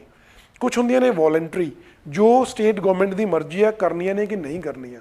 ਤੇ ਜਿਹੜੇ ਸਾਡੇ ਸਬਜੈਕਟਸ ਨੇ 243 G and W ਦੇ ਅੰਡਰ, ਦੇ ਕਮ ਅੰਡਰ ਦਾ ਵੋਲੰਟਰੀ ਪ੍ਰੋਵੀਜ਼ਨਸ, ਮਤਲਬ ਉਹ ਸਟੇਟ ਗਵਰਨਮੈਂਟਸ ਦੀ ਮਰਜ਼ੀ ਆ, ਉਹਨਾਂ ਨੇ ਆਪਣੀ ਮਰਜ਼ੀ ਦੇ ਨਾਲ ਉਹਨਾਂ ਨੂੰ ਸਬਜੈਕਟਸ ਟਰਾਂਸਫਰ ਕਰਨੇ ਨੇ, ਉਹਨਾਂ ਲਈ ਕੋਈ ਮੈਂਡੇਟਰੀ ਨਹੀਂ ਰੱਖਿਆ ਹੋਇਆ ਕਿ ਸਾਰੇ ਹੀ ਉਹਨਾਂ ਨੇ ਕਰਨੇ ਹੀ ਕਰਨੇ ਨੇ, ਠੀਕ ਹੈ ਜੀ। 243 G ਦੇ ਅੰਡਰ ਅਰਾਊਂਡ 29 ਸਬਜੈਕਟਸ ਨੇ ਜੋ ਸਟੇਟ ਗਵਰਨਮੈਂਟਸ ਨੇ ਪੰਚਾਇਤਸ ਨੂੰ ਟਰਾਂਸਫਰ ਕਰਨੇ ਨੇ। ਸੋ ਜੇ ਉਹਨਾਂ ਕੋਲੇ ਐਡੀਕੁਏਟ ਫੰਕਸ਼ਨਸ ਹੀ ਨਹੀਂ ਹੈ ਲੋਕਲ ਬੋਡੀਜ਼ ਕੋਲੇ ਜਿਨ੍ਹਾਂ ਦੇ ਉੱਪਰ ਉਹਨਾਂ ਨੇ ਕੰਮ ਕਰਨਾ, ਫਿਰ ਉਹਨਾਂ ਨੂੰ ਬਣਾਉਣ ਦਾ ਫਾਇਦਾ ਕੀ ਆ, ਫਿਰ ਉਹ ਕੰਮ ਹੀ ਨਹੀਂ ਕਰ ਸਕਣਗੇ ਕਿਉਂਕਿ ਉਹਨਾਂ ਕੋਲੇ ਰਿਕੁਆਇਰਡ ਫੰਕਸ਼ਨਸ ਹੀ ਨਹੀਂ ਹੈ। ਇੰਪੋਰਟੈਂਟ ਫੰਕਸ਼ਨਸ ਗਵਰਨਮੈਂਟਸ ਨੇ, ਸਟੇਟ ਗਵਰਨਮੈਂਟਸ ਨੇ ਆਪਣੇ ਕੋਲ ਰੱਖ ਰੱਖੇ ਨੇ, ਜਿਹਦੇ ਕਰਕੇ ਉਹਨਾਂ ਦੀ ਜੋ ਐਫੀਸ਼ੀਐਂਸੀ ਉਹਨਾਂ ਨੂੰ ਕ੍ਰੀਏਟ ਕਰਨ ਦੀ ਉਹ ਬਹੁਤ ਵਧੀਆ, ਜਿਵੇਂ ਕਹਿ ਲਓ ਵੀ ਵਧੀਆ ਰਿਜ਼ਲਟ ਜੀਲਡ ਨਹੀਂ ਕਰ ਪਾ ਰਹੇ ਬੋਡੀਜ਼ ਉਹ, ਕਿਉਂਕਿ ਉਹਨਾਂ ਨੂੰ ਫੰਕਸ਼ਨਸ ਹੀ ਨਹੀਂ ਦਿੱਤੇ ਗਏ, ਉਹਨਾਂ ਨੂੰ ਸਬਜੈਕਟਸ ਹੀ ਨਹੀਂ ਦਿੱਤੇ ਗਏ। ਦੈਨ ਫਾਈਨੈਂਸ, ਉਹ ਵੀ ਇੱਕ ਇਸ਼ੂ ਹੈ। ਫੰਕਸ਼ਨਰੀਜ਼, ਉਹਨਾਂ ਕੋਲੇ ਕੀ required number of workers, required number of employees ਹੈ, ਉਹਨਾਂ ਬਾਰੇ ਆਪਾਂ ਗੱਲ ਕਰਾਂਗੇ। ਪਹਿਲਾਂ ਗੱਲ ਕਰੀਏ ਫੰਡਸ ਦੀ। First is inadequate volume of money to meet their basic requirements, ਠੀਕ ਹੈ ਜੀ। ਉਹਨਾਂ ਨੂੰ ਜਿਹੜੇ ਪੈਸੇ ਪ੍ਰੋਵਾਈਡ ਕੀਤੇ ਜਾਂਦੇ ਨੇ, ਸਟੇਟ ਫਾਈਨੈਂਸ ਕਮਿਸ਼ਨਸ ਹੁੰਦੇ ਨੇ ਜੋ ਸਟੇਟ ਦੇ ਪੂਲ ਚੋਂ ਲੋਕਲ ਸੈਲਫ ਗਵਰਨਮੈਂਟਸ ਨੂੰ ਫਾਈਨੈਂਸਿਸ ਫੰਡਸ ਪ੍ਰੋਵਾਈਡ ਕਰਦੇ ਨੇ, ਬਟ ਉਹ ਜੋ ਉਹਨਾਂ ਕੋਲ ਪੈਸਾ ਆਉਂਦਾ ਦੈਟ ਇਜ਼ ਇਨਐਡਿਕੁਏਟ ਜਿੰਨਾ ਰਿਕੁਆਇਰਡ ਆ ਉਹਨਾਂ ਨੂੰ ਮਿਲਦਾ ਹੀ ਨਹੀਂ।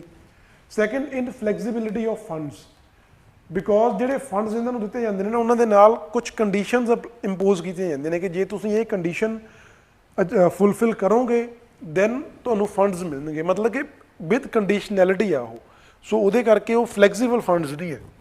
Then incapable to raise their own taxes and duties, ਇਹ ਲੋਕਲ ਡਿਊਟੀਜ਼ ਨੇ ਜਿਹੜੀਆਂ ਲੋਕਲ ਟੈਕਸਿਸ ਲਾਉਣ ਦੇ ਲਈ ਇਹ ਇੰਪਾਵਰਡ ਨਹੀਂ ਆ ਬੋਡੀਜ਼। ਸੋ ਜੇ ਉਹ ਉਹਦੇ ਲਈ ਇੰਪਾਵਰਡ ਹੋਣ ਤਾਂ ਆਪਣੇ ਫੰਡਸ ਖੁਦ ਜਨਰੇਟ ਕਰ ਲੈਣ, ਉਹ ਵੀ ਇਹ ਨਹੀਂ ਕਰ ਸਕਦੇ। ਦੈਨ ਸੈਕਿੰਡ ਅਸੀਂ ਗੱਲ ਕਰਦੇ ਹਾਂ ਫੰਕਸ਼ਨ ਦੀ। ਜੇ ਮੈਂ ਤੁਹਾਨੂੰ ਦੱਸਿਆ ਕਿ ਉਹ ਸਟੇਟ ਗਵਰਨਮੈਂਟ ਦੀ ਰਿਸਪੌਂਸਿਬਿਲਿਟੀ ਆ, ਉਹਨਾਂ ਦੇ ਲਈ ਵੋਲੰਟਰੀ ਇੱਕ ਕਹਿ ਲਓ ਵੀ ਇੱਕ ਪ੍ਰੋਵੀਜ਼ਨ ਆ ਕਿ ਟਰਾਂਸਫਰ ਕਰਨੇ ਆ, ਕਿੰਨੇ ਕਰਨੇ ਆ, ਨਹੀਂ ਕਰਨੇ, ਉਹਨਾਂ ਕਰਕੇ ਜਿਵੇਂ ਇੱਥੇ ਲਿਖਿਆ there exist vast differences between states on this front. ਕਿਸੇ ਸਟੇਟ ਦੇ ਵਿੱਚ ਜ਼ਿਆਦਾ ਫੰਕਸ਼ਨ ਦਿੱਤੇ ਗਏ ਨੇ, ਕਿਸੇ ਸਟੇਟ ਦੇ ਵਿੱਚ ਉਹ ਫੰਕਸ਼ਨ ਉਹਨੇ ਨਹੀਂ ਦਿੱਤੇ ਗਏ ਲੋਕਲ ਬੋਡੀਜ਼ ਨੂੰ, ਜਿਹਦੇ ਕਰਕੇ ਜਿਵੇਂ ਆਪਾਂ ਕਹਿ ਲਈਏ ਵੀ ਰੋਡ ਕੰਸਟਰਕਸ਼ਨ ਆ ਰੂਰਲ ਏਰੀਆਜ਼ ਦੇ ਵਿੱਚ, ਹੈ ਨਾ, ਜਾਂ ਸੈਨੀਟੇਸ਼ਨ ਆ, ਉਹ ਇਹਨਾਂ ਨੂੰ ਪੰਜਾਬ ਦੀ ਗੱਲ ਜੇ ਆਪਾਂ ਸਪੈਸੀਫਿਕਲੀ ਪੰਜਾਬ ਦੀ ਗੱਲ ਕਰਦੇ ਹਾਂ ਤਾਂ ਉਹਦੇ 'ਚ ਲੋਕਲ ਏਰੀਆ ਦੇ ਵਿੱਚ ਰੋਡ ਕੰਸਟਰਕਸ਼ਨ ਦੇ ਵਿੱਚ ਇਹਨਾਂ ਦਾ ਕੋਈ ਬਹੁਤਾ ਵੱਡਾ ਰੋਲ ਨਹੀਂ ਹੈ। ਸੈਕੰਡ ਸੈਨੀਟੇਸ਼ਨ ਦੇ ਵਿੱਚ ਚਲੋ ਹੈ, ਜਿਵੇਂ ਆਪਾਂ ਕਹਿ ਲਈਏ ਵੀ ਜੋ ਸਾਡੀਆਂ ਜਿਵੇਂ ਨਾਲੀਆਂ ਕਹਿ ਦਿੰਦੇ ਆ ਜੋ ਪਾਣੀ ਲੈ ਕੇ ਜਾਂਦੀਆਂ ਨੇ, ਹੈ ਨਾ, ਡਰੇਨੇਜ ਸਿਸਟਮ ਹੋ ਗਿਆ, ਉਹਨਾਂ ਚੀਜ਼ਾਂ ਦੇ ਲਈ ਉਹਨਾਂ 'ਚ ਉਹ ਫੰਕਸ਼ਨ ਇਹਨਾਂ ਨੂੰ ਦੇ ਰੱਖੇ ਨੇ। ਬਟ ਬਹੁਤ ਜ਼ਿਆਦਾ ਜਿਹੜੇ ਇੰਪੋਰਟੈਂਟ ਫੰਕਸ਼ਨਸ ਨੇ ਉਹ ਸਟੇਟ ਗਵਰਨਮੈਂਟਸ ਨੇ ਆਪਣੇ ਕੋਲ ਹੀ ਰੱਖੇ ਹੋਏ ਨੇ, ਜਿਹਦੇ ਕਰਕੇ ਇਹਨਾਂ ਦੀ ਐਗਜ਼ਿਸਟੈਂਸ ਦੇ ਉੱਪਰ ਇੱਕ ਕੁਐਸਚਨ ਵੀ ਉਠਾਇਆ ਜਾਂਦਾ। ਠੀਕ ਹੈ ਜੀ। Then third is functionaries, lack of staff, as most staff are hired by the higher level departments and placed with local governments on deputation. ਠੀਕ ਹੈ ਜੀ, ਇਹ ਵੀ ਇੰਪੋਰਟੈਂਟ ਆ ਵੀ ਜਿੰਨਾ ਰਿਕੁਆਇਰਡ ਸਟਾਫ ਆ ਇਹਨਾਂ ਕੋਲ, ਕੋਈ ਜਿਹੜੇ ਆਪਾਂ ਕਹਿ ਲਈਏ ਪੰਚਾਇਤ ਸੈਕਟਰੀਜ਼ ਨੇ ਜਾਂ ਕੋਈ ਇੱਦਾਂ ਦੇ ਹੋਰ ਆਫੀਸ਼ੀਅਲਸ ਨੇ ਜਿਹੜੇ ਇਹਨਾਂ ਨੂੰ ਚਾਹੀਦੇ ਨੇ ਕੰਮ ਕਰਨ ਦੇ ਲਈ, ਉਹ ਸਟੇਟ ਗਵਰਨਮੈਂਟਸ ਹੀ ਇਹਨਾਂ ਨੂੰ ਪ੍ਰੋਵਾਈਡ ਕਰਦੀਆਂ ਨੇ, ਤੇ ਉਹ ਵੀ ਡੈਪੂਟੇਸ਼ਨ ਦੇ ਬੇਸਿਸ ਤੇ ਹੁੰਦੇ ਨੇ, ਪਰਮਾਨੈਂਟਲੀ ਨਹੀਂ ਹੁੰਦੇ। ਤੇ ਹੋਰ ਜਿਹੜੇ ਲੋਕਲ ਇਹਨਾਂ ਨੂੰ ਲੋਕਲ ਲੈਵਲ ਤੇ ਚਾਹੀਦੇ ਨੇ ਉਹ ਵੀ ਇੱਦਾਂ ਹੀ ਹੁੰਦੇ ਨੇ, ਮਤਲਬ ਫੰਕਸ਼ਨਰੀਜ਼ ਵੀ ਇਹਨਾਂ ਕੋਲੇ ਨਹੀਂ ਹੈਗੇ। ਇਹਦਾ ਹੋ ਗਿਆ 3 F's ਬਾਰੇ। Then next is lack of infrastructure. Like ਸਾਨੂੰ ਪਤਾ ਕਿ ਚਲੋ ਪੰਜਾਬ ਦੇ ਵਿੱਚ ਆਪਾਂ ਗੱਲ ਕਰ ਲਈਏ, ਠੀਕ ਹੈ, ਥੋੜ੍ਹਾ ਬਹੁਤ ਕੰਪੈਰੇਟਿਵਲੀ ਠੀਕ ਹੈ, ਬਟ ਜਿਹੜੀਆਂ ਸਾਡੀਆਂ ਕੁਛ ਹੋਰ ਸਟੇਟਸ ਨੇ, ਬਿਹਾਰ ਹੈ, ਝਾਰਖੰਡ ਹੈ, ਉਹਨਾਂ ਸਟੇਟਸ ਦੇ ਵਿੱਚ ਇਨਫਰਾਸਟਰਕਚਰ ਰਿਕੁਆਇਰਡ ਜੋ ਇਨਫਰਾਸਟਰਕਚਰ ਹੈ ਉਹ ਹੈ ਨਹੀਂਗਾ, ਪੰਚਾਇਤ ਬਿਲਡਿੰਗਸ ਹੀ ਨਹੀਂ ਹੈ, ਜਾਂ ਪੰਚਾਇਤ ਬਿਲਡਿੰਗਸ ਨੂੰ ਕਹਿ ਲਓ ਵੀ ਲੋਕ ਲੋਕਲ ਕੰਮਾਂ ਵਾਸਤੇ ਯੂਜ਼ ਕਰੀ ਜਾਂਦੇ ਨੇ। ਜਿਵੇਂ ਪਿੱਛੇ ਯੂਪੀ ਇਲੈਕਸ਼ਨ ਦੇ ਵਿੱਚ ਕਾਫੀ ਇਹ ਚੀਜ਼ਾਂ ਨਿਊਜ਼ ਦੇ ਵਿੱਚ ਰਹੀਆਂ ਸੀ ਕਿ ਜਿਹੜੇ ਉੱਥੇ ਲੋਕਲ ਪੰਚਾਇਤ ਦੇ ਆਫਿਸਸ ਨੇ ਉਹਨਾਂ ਨੂੰ ਲੋਕ ਉੱਥੇ ਆਪਣੇ ਲੋਕਲ ਪਰਪਸਿਸ ਦੇ ਲਈ, ਕੋਈ ਸਟੋਰੇਜ ਦੇ ਲਈ, ਕੋਈ ਕਾਸੇ ਲਈ ਯੂਜ਼ ਕਰ ਰਿਹਾ। ਠੀਕ ਹੈ ਜੀ। ਜਾਂ ਉੱਥੇ ਕਹਿ ਲਓ ਜਿਹੜੀਆਂ ਪੰਚਾਇਤ ਉੱਥੇ ਬੋਡੀਜ਼ ਜਾਂ ਬਿਲਡਿੰਗਸ ਬਣੀਆਂ ਨੇ ਉਹਨਾਂ ਵਿੱਚ ਜੋ ਬੇਸਿਕ ਕਮਿਊਨਿਟੀਜ਼ ਨੇ ਲਾਈਕ ਟੋਇਲਟਸ ਵਗੈਰਾ ਉਹ ਉੱਥੇ ਹੈ ਨਹੀਂ ਗਈਆਂ, ਜਿਹਦੇ ਕਰਕੇ ਆਫੀਸ਼ੀਅਲਸ ਉੱਥੇ ਜਾਣ ਤੋਂ ਕਤਰਾਉਂਦੇ ਨੇ। Then down side of centralisation, centralisation ਕਰਕੇ ਵੀ ਇਹਨਾਂ ਦੇ ਉੱਪਰ ਇਫੈਕਟ ਪੈ ਰਿਹਾ, ਕਿਉਂਕਿ ਪਤਾ ਵੀ ਸਾਨੂੰ ਇਹਨਾਂ ਨੂੰ ਜੋ ਫੰਕਸ਼ਨਸ ਨੇ ਉਹ ਨਹੀਂ ਪ੍ਰੋਵਾਈਡ ਕੀਤੇ ਜਾ ਰਹੇ, ਜਾਂ ਕਹਿ ਲਓ ਵੀ ਜਿਵੇਂ ਸੈਂਟਰਲਾਈਜ਼ਡ ਸਰਵਿਸ ਡਿਲੀਵਰੀ ਹੈ, ਜਿਵੇਂ ਹੁਣ ਆਪਾਂ ਗੱਲ ਕਰਦੇ ਹਾਂ technology the, most of the services ਨੇ ਜਿਹੜੀਆਂ ਅੱਜ ਉਹ through the means of technology deliver ਕੀਤੀਆਂ ਜਾ ਰਹੀਆਂ ਨੇ। ਕੋਈ ਵੀ ਸਰਵਿਸ ਆ, ਉਹ ਚਾਹੇ PDS ਹੈ, ਜਾਂ ਕਹਿ ਲਓ ਵੀ ਕਿਸੇ ਨੂੰ ਪੈਨਸ਼ਨਸ ਆਉਣੀਆਂ ਨੇ, ਜਾਂ ਕੋਈ ਹੋਰ ਹੈ, ਕਿਸੇ ਵੀ ਤਰ੍ਹਾਂ ਦੀ ਵੈਲਫੇਅਰ ਸਕੀਮਸ ਨੇ, ਉਹ ਸਾਰੀਆਂ ਮੋਸਟਲੀ ਟੈਕਨੋਲੋਜੀ ਡਰਿਵਨ ਨੇ। ਉਹ ਸਾਰਾ ਕੁਝ ਇੰਟਰਨੈਟ ਦੇ ਥਰੂ ਹੋ ਰਿਹਾ, ਸਾਰਾ ਕੁਝ ਸੈਂਟਰਲ ਗਵਰਨਮੈਂਟ ਜਾਂ ਸਟੇਟ ਗਵਰਨਮੈਂਟਸ ਹੀ ਕਰ ਰਹੀਆਂ ਨੇ। ਸੋ ਉਹਦੇ ਕਰਕੇ ਵੀ ਜੋ ਸਾਡੀਆਂ ਲੋਕਲ ਬੋਡੀਜ਼ ਨੇ ਉਹ ਕਿਤੇ ਨਾ ਕਿਤੇ ਸਾਈਡ ਲਾਈਨਡ ਹੋ ਰਹੀਆਂ ਨੇ। Technology centralized service delivery using technology has rendered these bodies nothing more than front offices for several union government programs. Union government programs ਨੂੰ ਇੰਪਲੀਮੈਂਟ ਕਰਨ ਦੇ ਲਈ ਵੀ ਇੱਕ ਫਰੰਟ ਆਫਿਸਿਸ ਦੀ ਤਰ੍ਹਾਂ ਕੰਮ ਕਰ ਰਹੇ ਨੇ। ਇਹਨਾਂ ਦਾ ਆਪਣਾ ਕੋਈ ਬਹੁਤ ਵਧੀਆ ਉੱਥੇ ਪ੍ਰੋਡਕਟਿਵ ਰੋਲ ਉਹਦੇ 'ਚ ਨਹੀਂ ਦਿੱਤਾ ਜਾ ਰਿਹਾ ਇਹਨਾਂ ਨੂੰ। ਦੈਨ ਜਦੋਂ ਆਪਾਂ ਗੱਲ ਕਰਦੇ ਹਾਂ ਹੁਣ, ਜੇ ਆਪਾਂ ਅਰਬਨ ਏਰੀਆਜ਼ ਦੀ ਗੱਲ ਕਰੀਏ, ਜਿਵੇਂ ਸਮਾਰਟ ਸਿਟੀਜ਼ ਦੀ ਗੱਲ ਕਰਦੇ ਹਾਂ ਆਪਾਂ, ਉਹਦੇ 'ਚ ਆਪਾਂ ਉਹਨਾਂ ਜਾਂ ਸਮਾਰਟ ਸਿਟੀਜ਼ ਦੇ ਲਈ ਅਲੱਗ-ਅਲੱਗ ਕੰਮਾਂ ਨੂੰ ਪਰਫਾਰਮ ਕਰਨ ਦੇ ਲਈ, ਉਹਨਾਂ ਨੂੰ ਕੈਰੀ ਆਊਟ ਕਰਨ ਦੇ ਲਈ ਸਪੈਸ਼ਲ ਪਰਪਸ ਵਹੀਕਲਸ ਬਣਾਏ ਜਾਂਦੇ ਨੇ, ਮਤਲਬ ਜਿਹੜੇ ਪਰਟੀਕੂਲਰ ਇੱਕ ਕੰਮ ਨੂੰ ਪਰਫਾਰਮ ਕਰਨ ਦੇ ਲਈ ਬਣਾਏ ਜਾਂਦੇ ਨੇ। ਜਿਵੇਂ ਆਪਾਂ ਗੱਲ ਕਰ ਲਈਏ, ਜਿਵੇਂ ਪੰਜਾਬ ਦੇ ਵਿੱਚ ਬੋਡੀ ਆ ਪੁੱਡਾ, ਹੈ ਨਾ, ਜਾਂ ਗਲਾਡਾ, ਇਹ ਸਾਰੀਆਂ ਸਪੈਸ਼ਲ ਪਰਪਸ ਵਹੀਕਲਸ ਨੇ ਜਿਹੜੇ ਪਰਟੀਕੂਲਰ ਇੱਕ ਕੰਮ ਨੂੰ ਕਰਨ ਦੇ ਲਈ ਉਹਨਾਂ ਨੂੰ ਕਨਸਟੀਟਿਊਟ ਕੀਤਾ ਗਿਆ। ਉਹ ਜਿਹਦੇ ਕਰਕੇ ਅਰਬਨ ਏਰੀਆ ਦੇ ਵਿੱਚ ਜੋ ਉੱਥੇ ਅਰਬਨ ਲੋਕਲ ਬੋਡੀਜ਼ ਨੇ, ਚਾਹੇ ਸਾਡੀਆਂ ਮਿਊਨਿਸਪਲ ਕੌਂਸਲਸ ਨੇ, ਕਮੇਟੀਜ਼ ਨੇ, ਉਹਨਾਂ ਦਾ ਜਿਹੜਾ ਕੰਮ ਆ ਉਹ ਘਟ ਜਾਂਦਾ, ਉਹਨਾਂ ਦੀ ਪ੍ਰੋਡਕਟਿਵਿਟੀ ਘਟ ਜਾਂਦੀ ਉੱਥੇ, ਕਿਉਂਕਿ ਉਹਨਾਂ ਦੇ ਜਿਹੜੇ ਕੰਮ ਨੇ ਉਹਨਾਂ ਨੂੰ ਇਹ ਸਪੈਸ਼ਲ ਪਰਪਸ ਬੋਡੀਜ਼ ਨੇ ਜਿਹੜੀਆਂ ਉਹ ਕੈਰੀ ਓਵਰ ਕਰ ਲੈਂਦੀਆਂ ਨੇ। ਠੀਕ ਹੈ ਜੀ। ਇਹ ਹੋ ਗਿਆ ਇੱਕ ਰੀਜ਼ਨ ਕ੍ਰਿਟੀਕਲ ਐਨਾਲਿਸਿਸ ਦੇ ਵਿੱਚ ਇੱਕ point. Then lack of policy making roles, ਇਹਨਾਂ ਬੋਡੀਜ਼ ਦਾ ਪਾਲਿਸੀ ਮੇਕਿੰਗ ਦੇ ਵਿੱਚ ਕੋਈ ਪਾਰਟਿਸਿਪੇਸ਼ਨ ਨਹੀਂ ਹੈ ਜਾਂ ਬਹੁਤ ਥੋੜ੍ਹਾ ਗਾ। ਸੋ ਉਹ ਵੀ ਇੱਕ ਇਹਨਾਂ ਦੇ ਵਿੱਚ ਆਪਾਂ ਨੈਗੇਟਿਵ ਪੁਆਇੰਟ ਲਿਖ ਸਕਦੇ ਹਾਂ। ਦੈਨ ਕਰਪਸ਼ਨ, ਆਪਾਂ ਆਮ ਹੀ ਦੇਖਦੇ ਹਾਂ ਕਿ ਲੋਕਲ ਲੈਵਲਸ ਦੇ ਉੱਪਰ ਜਾਂ ਸਾਡੇ ਸਰਪੰਚ ਨੇ ਜਾਂ ਪੰਚਾਇਤ ਮੈਂਬਰਸ ਨੇ ਜਾਂ ਅਰਬਨ ਲੋਕਲ ਬੋਡੀਜ਼ ਦੇ ਜੋ ਵੀ ਸਾਡੇ ਕਾਉਂਸਲਰਸ ਨੇ, ਮੇਅਰਸ ਨੇ, ਉਹਨਾਂ ਦੇ ਵਿੱਚ ਵੀ ਕਰਪਸ਼ਨ ਦੀ ਬਹੁਤ ਇਸ਼ੂਜ਼ ਆਉਂਦੇ ਨੇ, ਹੈ ਨਾ, ਇੱਦਾਂ ਦੇ ਨਿਊਜ਼ ਦੇ ਵਿੱਚ ਆਉਂਦਾ ਹੀ ਰਹਿੰਦਾ। Among the officials local bodies is another big issue. ਇਹਦੇ ਕਰਕੇ ਵੀ ਜਿਵੇਂ ਕਹਿ ਲਓ ਵੀ ਇਫੈਕਟਿਵ ਅਕਾਊਂਟੇਬਿਲਿਟੀ ਜਾਂ ਟਰਾਂਸਪੇਰੈਂਸੀ, ਜਿਹਦੇ ਕਰਕੇ ਅਕਾਊਂਟੇਬਿਲਿਟੀ ਐਂਡ ਟਰਾਂਸਪੇਰੈਂਸੀ ਬੋਡੀਜ਼ ਨੇ ਜਿਹੜੀਆਂ ਲੈਕ ਕਰਦੀਆਂ ਨੇ, ਤੇ ਇਹਨਾਂ ਦੀ ਐਫੀਸ਼ੀਐਂਸੀ ਦੇ ਉੱਪਰ ਇਹ ਵੀ ਇੱਕ ਕੁਐਸਚਨ ਹੈ। ਦੈਨ ਫਿਰ ਆਪਾਂ ਇਹਨਾਂ ਨੂੰ ਕਿਵੇਂ ਕਨਕਲੂਡ ਕਰਨਾ, ਜਿਵੇਂ ਆਪਾਂ ਕ੍ਰਿਟੀਕਲ ਐਨਾਲਿਸਿਸ ਲਿਖਤਾ, ਪਹਿਲਾਂ ਆਪਾਂ ਇੰਟਰੋਡਕਸ਼ਨ ਦਿੱਤੀ, ਕਿਹੜੇ ਆਰਟੀਕਲ ਜਾਂ ਕਿਹੜੀਆਂ ਅਮੈਂਡਮੈਂਟਸ ਦੇ ਨਾਲ ਇਹਨਾਂ ਨੂੰ ਕਨਸਟੀਟਿਊਟ ਕੀਤਾ ਗਿਆ, ਕਿਹੜੇ ਪਰਪਸ ਲਈ ਕਨਸਟੀਟਿਊਟ ਕੀਤਾ ਗਿਆ। ਦੈਨ ਆਪਾਂ ਨੈਗੇਟਿਵਸ ਜੋ ਉਹਦੇ 'ਚ ਕਮੀਆਂ ਨੇ ਕ੍ਰਿਟੀਕਲ ਐਨਾਲਿਸਿਸ, ਉਹਦੇ ਬਾਰੇ ਆਪਾਂ ਥੋੜ੍ਹਾ ਜਿਹਾ ਦੱਸਤਾ। ਦੈਨ ਜਦੋਂ ਆਪਾਂ ਆਨਸਰ ਕਨਕਲੂਡ ਕਰਨਾ, ਆਪਾਂ ਲਾਸਟ ਤੇ ਵੇ ਫਾਰਵਰਡ ਦੇਣਾ ਵੀ ਕਿਵੇਂ ਇੰਪਰੂਵ ਕਰ ਸਕਦੇ ਹਾਂ।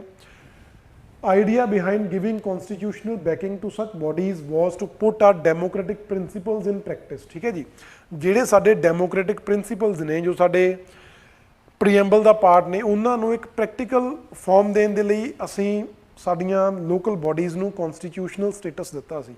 ਉਹ ਬਹੁਤ ਵਧੀਆ ਚੀਜ਼ ਆ, ਬਟ ਇਹਨਾਂ ਦੀ ਜਿਹੜੀ ਫੰਕਸ਼ਨਿੰਗ ਆ ਸੋ ਉਹਨੂੰ ਪ੍ਰੋਪਰ ਅਸੀਂ ਉਹਨਾਂ ਨੂੰ ਕਹਿ ਲਓ ਵੀ ਉਹ ਉਸ ਚੀਜ਼ 'ਤੇ ਪਰਫਾਰਮ ਨਹੀਂ ਕਰ ਪਾਏ। ਆਈਡੀਆ ਇਹਦੇ ਪਿੱਛੇ ਠੀਕ ਸੀ, ਉਸ ਆਈਡੀਆ ਨੂੰ ਫੁੱਲਫਿਲ ਕਰਨ ਦੇ ਲਈ ਸੋ ਦੈਟ ਅਸੀਂ ਪਾਰਟੀਸਪੇਟਰੀ ਡੈਮੋਕ੍ਰੇਸੀ ਨੂੰ ਇਨਸ਼ੋਰ ਕਰ ਸਕੀਏ, ਤਾਂ ਅਸੀਂ ਇਹਨਾਂ ਨੂੰ ਕਨਸਟੀਟਿਊਸ਼ਨਲ ਸਟੇਟਸ ਦਿੱਤਾ।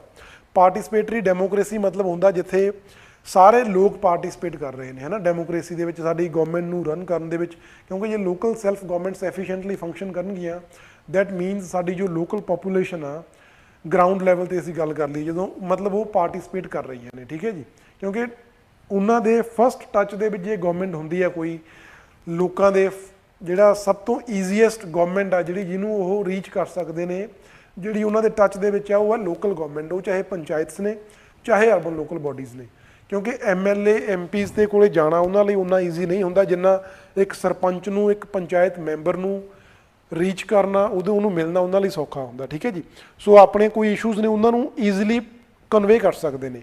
ਬਟ ਜੇ ਬਾਡੀਜ਼ ਪਰਫਾਰਮ ਨਹੀਂ ਕਰ ਰਹੀਆਂ efficiently that means we are lacking at participatory democracy. ਠੀਕ ਹੈ ਜੀ, but the need of the hour is to realise the idea, ਜੋ ਸਾਡਾ ਪਾਰਟੀਸਪੇਟਰੀ ਡੈਮੋਕ੍ਰੇਸੀ ਦਾ ਆਈਡੀਆ ਉਹਨੂੰ ਰੀਅਲਾਈਜ਼, ਉਹਨੂੰ ਅਚੀਵ ਕਰਨ ਦੀ ਸਾਨੂੰ ਲੋੜ ਆ। ਹੁਣ ਕਿਵੇਂ ਕਰ ਸਕਦੇ ਹਾਂ ਅਸੀਂ?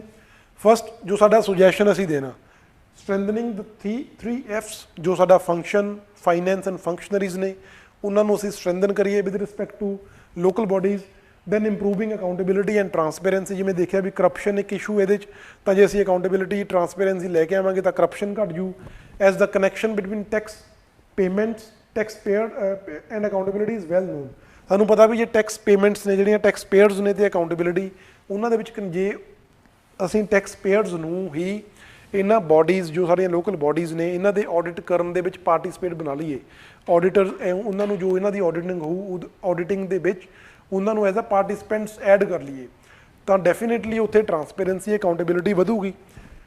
ਦੈਨ ਫਿਰ ਆਪਾਂ ਗੱਲ ਕਰਦੇ ਹਾਂ ਸਬਜੈਕਟਸ ਦੀ, ਵੀ ਇਹਨਾਂ ਕੋਲੇ ਸਬਜੈਕਟਸ ਨੇ ਜਿਹੜੇ, ਉਹ ਵੀ ਆਪਾਂ ਨੂੰ ਸਬਜੈਕਟਸ ਜਿਹੜੇ ਇੰਪੋਰਟੈਂਟ ਸਬਜੈਕਟਸ ਨੇ ਇਹਨਾਂ ਦੀ ਕੰਮ ਕਰਨ ਦੇ ਲਈ, ਤਾਂ ਕਿ ਜ਼ਿਆਦਾ ਪ੍ਰੋਡਕਟਿਵ, ਜ਼ਿਆਦਾ ਵਧੀਆ ਤਰੀਕੇ ਨਾਲ ਕੰਮ ਕਰ ਸਕਣ, ਉਹ ਸਬਜੈਕਟਸ ਵੀ ਜ਼ਿਆਦਾ ਇਹਨਾਂ ਨੂੰ ਦੇਣੇ ਚਾਹੀਦੇ ਨੇ ਉੱਦਾਂ ਦੇ ਫੰਕਸ਼ਨਸ। ਜਿੱਦਾਂ ਕਾਓ, ਜੇ ਆਪਾਂ ਪੰਜਾਬ ਪੰਜਾਬ ਦੀ ਗੱਲ ਕਰੀਏ ਤਾਂ ਜਿਵੇਂ ਕਾਓ ਪ੍ਰੋਟੈਕਸ਼ਨ ਟੈਕਸ ਹੈ। ਸਾਨੂੰ ਪਤਾ ਕਿ ਪੰਜਾਬ ਦੇ ਵਿੱਚ ਪਸ਼ੂਆਂ ਵਾਲਾ ਜੋ ਬਹੁਤ ਵੱਡਾ ਇੱਕ ਮੁੱਦਾ ਹੈ, ਪਸ਼ੂ ਨੇ ਜਿਹੜੇ ਅਵਾਰਾ ਪਸ਼ੂ, ਉਹਨਾਂ ਦੇ ਨਾਲ ਐਕਸੀਡੈਂਟ ਵੀ ਬਹੁਤ ਹੁੰਦੇ ਨੇ, ਪਲੱਸ ਉਹ ਫਸਲਾਂ ਨੂੰ ਵੀ ਬਹੁਤ ਨੁਕਸਾਨ ਕਰਦੇ ਨੇ। ਠੀਕ ਹੈ ਜੀ, ਬਟ ਜਿਹੜਾ ਸਾਡਾ ਕਾਓ ਪ੍ਰੋਟੈਕਸ਼ਨ ਟੈਕਸ ਆ ਜਾਂ ਸੈਸ ਆ, ਉਹ ਸਾਡਾ ਇਲੈਕਟ੍ਰੀਸਿਟੀ ਬਿੱਲ ਦੇ ਨਾਲ ਜਾਂਦਾ।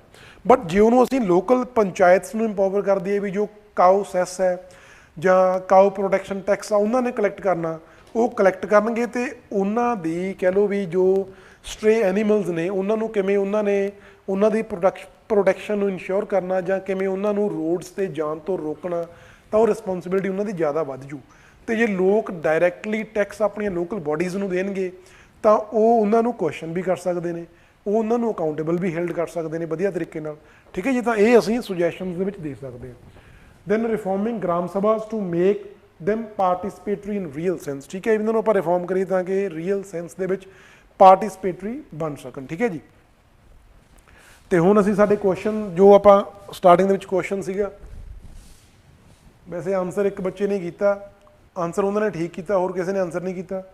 LN ਸਿੰਘਵੀ ਕਮੇਟੀ, ਇਹ 3 option 3 is correct with respect to local self government. ਬਾਕੀ ਜਿਹੜੀਆਂ ਦੋਨੋਂ JBP ਐਂਡ SKਦਾਰ ਕਮੇਟੀ ਨੇ ਇਹ ਸਟੇਟਸ ਰੀਆਰਗੇਨਾਈਜੇਸ਼ਨ ਦੇ ਨਾਲ ਕੰਸਰਨ ਨੇ। ਠੀਕ ਹੈ ਜੀ, these both are concerned, these committees are related to states reorganization।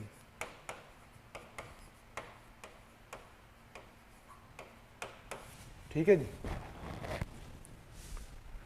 then साडा जो next topic अज दा that is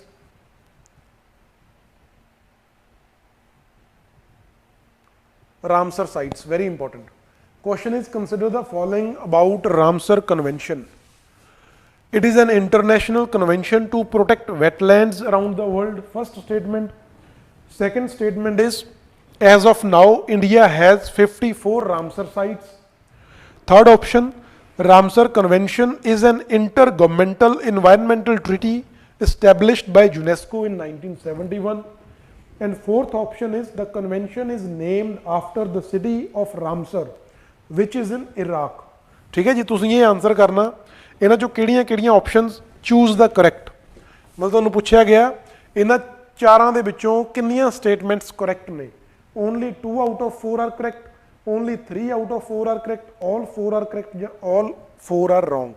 तुसीं आंसर करना. वेरी इंपॉर्टेंट क्वेश्चन, इस साल साडे लई बहुत इंपॉर्टेंट टॉपिक है ये रामसर साइट्स. सो ਇਹਦਾ आंसर जरूर करो, ਜਿਹੜੇ ਜਿਹੜੇ ਬੱਚੇ ਬੈਠੇ ਨੇ जरूर आंसर करो रामसर कन्वेंशन ਦਾ. ठीक है जी, ਤੁਸੀਂ ਦੱਸਣਾ ਇਹਨਾਂ ਚੋਂ ਕਿੰਨੀਆਂ ਸਟੇਟਮੈਂਟਸ ਠੀਕ ਨੇ. ਚਾਰਾਂ ਚੋਂ 2 ਠੀਕ ਨੇ, ਚਾਰਾਂ ਚੋਂ 3 ਠੀਕ ਹੈ, ਚਾਰੇ ਠੀਕ ਨੇ ਜਾਂ ਕੋਈ ਵੀ ਠੀਕ ਨਹੀਂ ਹੈ. ਤੇ ਸਾਡੇ ਲਈ ਇੰਪੋਰਟੈਂਟ ਕਿਉਂ ਹੈ ਜੀ ਇਸ ਸਾਲ ਇਹ? Very important. We know that this year we have celebrated 75th year of India's independence, and to mark the 75 years of independence, India has added few more sites to the Ramsar list, ਜਿਹਦੇ ਨਾਲ ਸਾਡਾ ਜੋ total sites ਨੇ Ramsar sites India ਦੀਆਂ, they are ਨਾਓ 75. ਠੀਕ ਹੈ ਜੀ, ਕਿੰਨੀਆਂ ਸਾਈਟਸ ਨੇ ਟੋਟਲ? 75. ਕਿਉਂ ਨੇ? ਕਿਉਂਕਿ ਅਸੀਂ 75ਵਾਂ ਸਾਲ ਸਾਡੀ ਆਜ਼ਾਦੀ ਦਾ ਸੈਲੀਬ੍ਰੇਟ ਕਰ ਰਹੇ ਹਾਂ ਇਸ ਸਾਲ. Very important. ਕਿੰਨੀਆਂ ਸਾਈਟਸ ਨੇ ਜੀ? ਟੋਟਲ 75 ਨੇ. ਦੈਨ ਜੇ ਅਸੀਂ ਗੱਲ ਕਰੀਏ what are Ramsar sites, Ramsar sites ਹੈ ਕੀ? Ramsar site is a wetland of international importance. ਇਹ ਵੈਟਲੈਂਡਸ ਨੇ ਇੰਟਰਨੈਸ਼ਨਲ ਇੰਪੋਰਟੈਂਸ ਦੇ under Ramsar convention, which is also known as Convention on Wetlands. Ramsar Convention is also known as Convention on Wetlands, that was adopted by UNESCO in 1971, and the Ramsar is a city in Iran. ठीक है जी, very important. India signed this convention in 1982. ये भी fact साडे लिए important है. तुहानूं पूछा जा सकता है कि इंडिया रामसर कन्वेंशन का फाउंडिंग सिग्नेटरी सी, ਜਾਂ ਜਦੋਂ 1971 ਦੇ ਵਿੱਚ ਰਾਮਸਰ ਕਨਵੈਨਸ਼ਨ ਨੂੰ ਸਾਈਨ ਕੀਤਾ ਗਿਆ ਤਾਂ ਇੰਡੀਆ ਨੇ ਵੀ 1971 ਦੇ ਵਿੱਚ ਹੀ ਸਾਈਨ ਕੀਤਾ? ਨਹੀਂ ਜੀ, India has signed it later in 1982, and presently there are total 75 Ramsar sites in India.